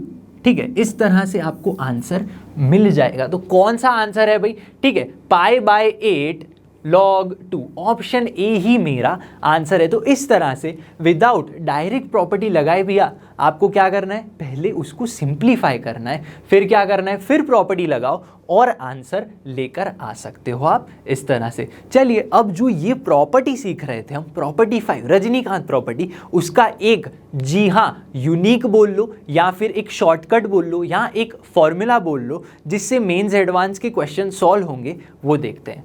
तो अब है हमारा एक इंपॉर्टेंट रिजल्ट, जी हाँ, जो मैंने बताया था प्रॉपर्टी 5 का यूज़ करके हमें एक इंपॉर्टेंट रिजल्ट मिलेगा या फिर फॉर्मूला बोल लो, कुछ भी बोल लो। यहाँ से मेंस एडवांस के क्वेश्चन सॉल्व होते हैं डायरेक्टली 5 सेकेंड के अंदर। ठीक है, तो क्या होगा, integral A to B F of X, क्या गिवन है आपको, एफ ऑफ एक्स, और अगर नीचे भी एफ ऑफ एक्स है और प्लस में F of A plus B minus X, इस तरह का फॉर्म है किसी भी फंक्शन का, तो आपका जो आंसर निकल के आएगा वो निकल के आएगा b minus a by two. अब ये क्या है b minus a by two? This is nothing but upper limit minus lower limit divide by two, ये आपका आंसर बनेगा। लेकिन my question is how this is possible. चलिए सॉल्व करते हैं। ये आपका मान लीजिए i इज इक्वल टू, ये आपका फर्स्ट, ठीक है, फर्स्ट इक्वेशन मान लेते हैं। यहां पे मैं लगाऊंगा रजनीकांत प्रॉपर्टी। ठीक है, क्या करेंगे, property number 5 which is integral A to B F of x D x is equal to integral A to B F of A plus B minus x D X. ये वाली प्रॉपर्टी अगर मैं लगा दूं इस फंक्शन के लिए, इस इंटीग्रल के लिए, तो क्या मिलेगा आपको, a to B F of x की जगह पे क्या होगा, देखो समझना बड़े ही ध्यान से। ठीक है, एफ ऑफ एक्स की जगह पे आप क्या पुट कर सकते हो, A plus B minus X. ठीक है, क्या पुट करोगे, A plus B minus X, upper में ये हो गया, डिनोमिनेटर में भी क्या होगा, F of A plus B minus X, plus में समझना क्या होगा, आपको गिवन है A plus B minus x, तो इंस्टेड ऑफ एक्स अगर आप यही पुट करोगे तो अल्टीमेटली आपको एफ ऑफ एक्स ही मिलेगा, सब कुछ कैंसिल हो जाएगा और यहाँ पे डी एक्स तो है ही। ठीक है, ये आई था, इसको मैंने प्रॉपर्टी लगाई तो ये आई ही रहेगा ना, 2i थोड़ी हो जाएगा, प्रॉपर्टी लगाने पर वो वही रहेगा, इक्वेशन 2 हो गया। नाउ इफ आई डू 1 + 2, ठीक है, ऐड कर दूं मैं दोनों ही इक्वेशन को, तो क्या होगा, समझना, ये जो डिनोमिनेटर है इसका f of x plus f of A plus B minus x, similarly इसका भी वही है, एफ ऑफ एक्स प्लस में F of A plus B minus x. तो ऐड करोगे जब आप, तो i plus i will become 2i integral A to b, क्या होगा यहाँ पे, एफ ऑफ एक्स प्लस में F of A plus B minus x D x.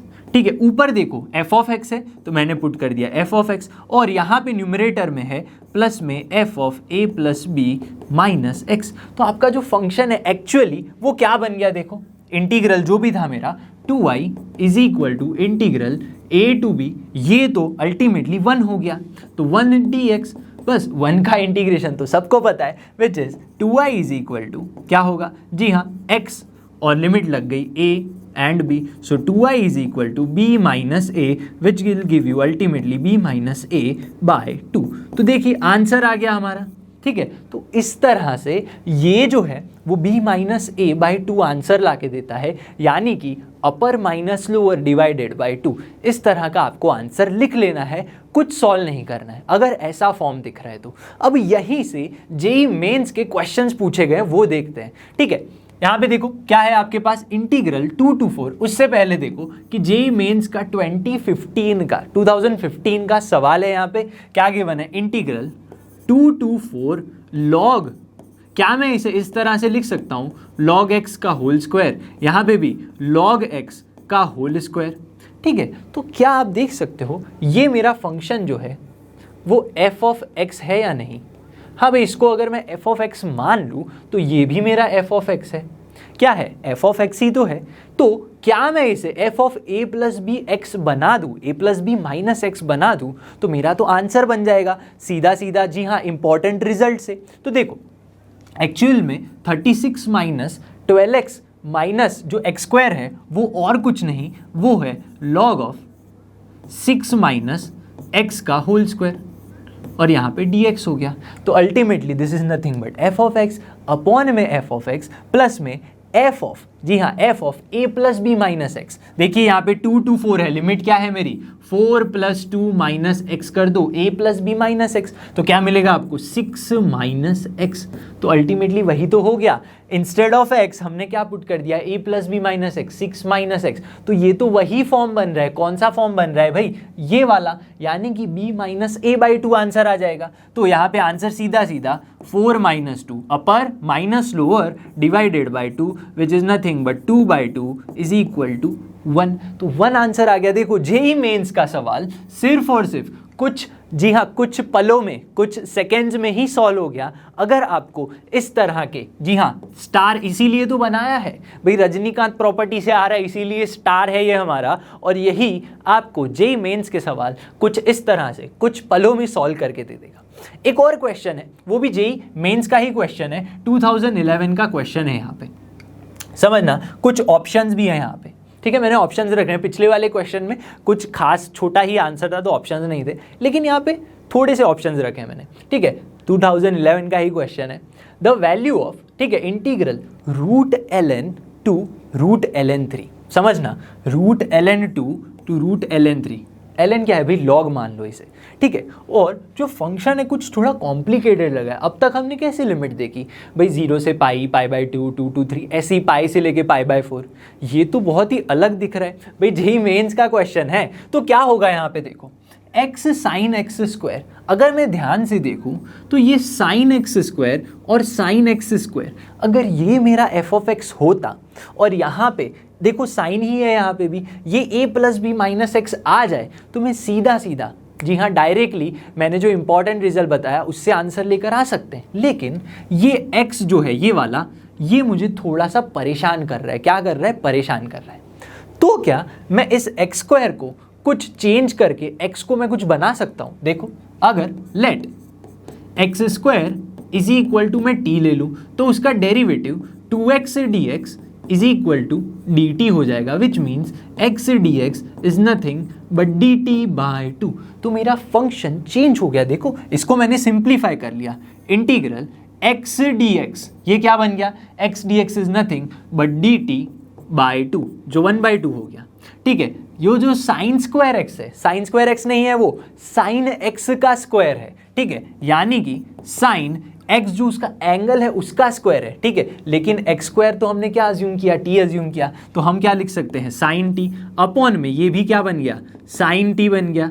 और यहाँ पे अगर आप देखो तो ये भी क्या है, sin of ln6 minus T, इस तरह से मेरा फंक्शन बन गया। अब आप बोलोगे सर लिमिट तो रखी ही नहीं, लिमिट क्यों नहीं रखी अब तक, क्योंकि हमने सब्स्टिट्यूशन मेथड की है। अब सब्स्टिट्यूशन की है तो क्या करेंगे, लिमिट को चेंज करना पड़ेगा भाई। लिमिट को कैसे चेंज करोगे, देखो सबसे पहले हमारे पास है x की लिमिट रूट, समझना √ln3 है, अपर लिमिट ले लेते हैं या लोअर लिमिट ले लेते हैं, चलिए लोअर लिमिट ले ली, ठीक है, ln2 है, तो तब हमारी t की वैल्यू क्या होगी, जब x ln2 है रूट के अंदर, ठीक है, तो t हमारा देखो क्या होगा, पुट करो ये वैल्यू, स्क्वायर और रूट चला जाएगा, मतलब t की वैल्यू हो जाएगी ln2, ठीक है। सिमिलरली जब x की वैल्यू √ln3 है तो आपको क्या मिलेगा, t की वैल्यू ln3 ही मिलेगी। तो अब जो लिमिट्स थी वो चेंज हो गई, ln2 जो रूट वाला था वो बन गया ln2 से लेके यहाँ पे ln3, लिमिट्स हो गई चेंज, रूट चला गया,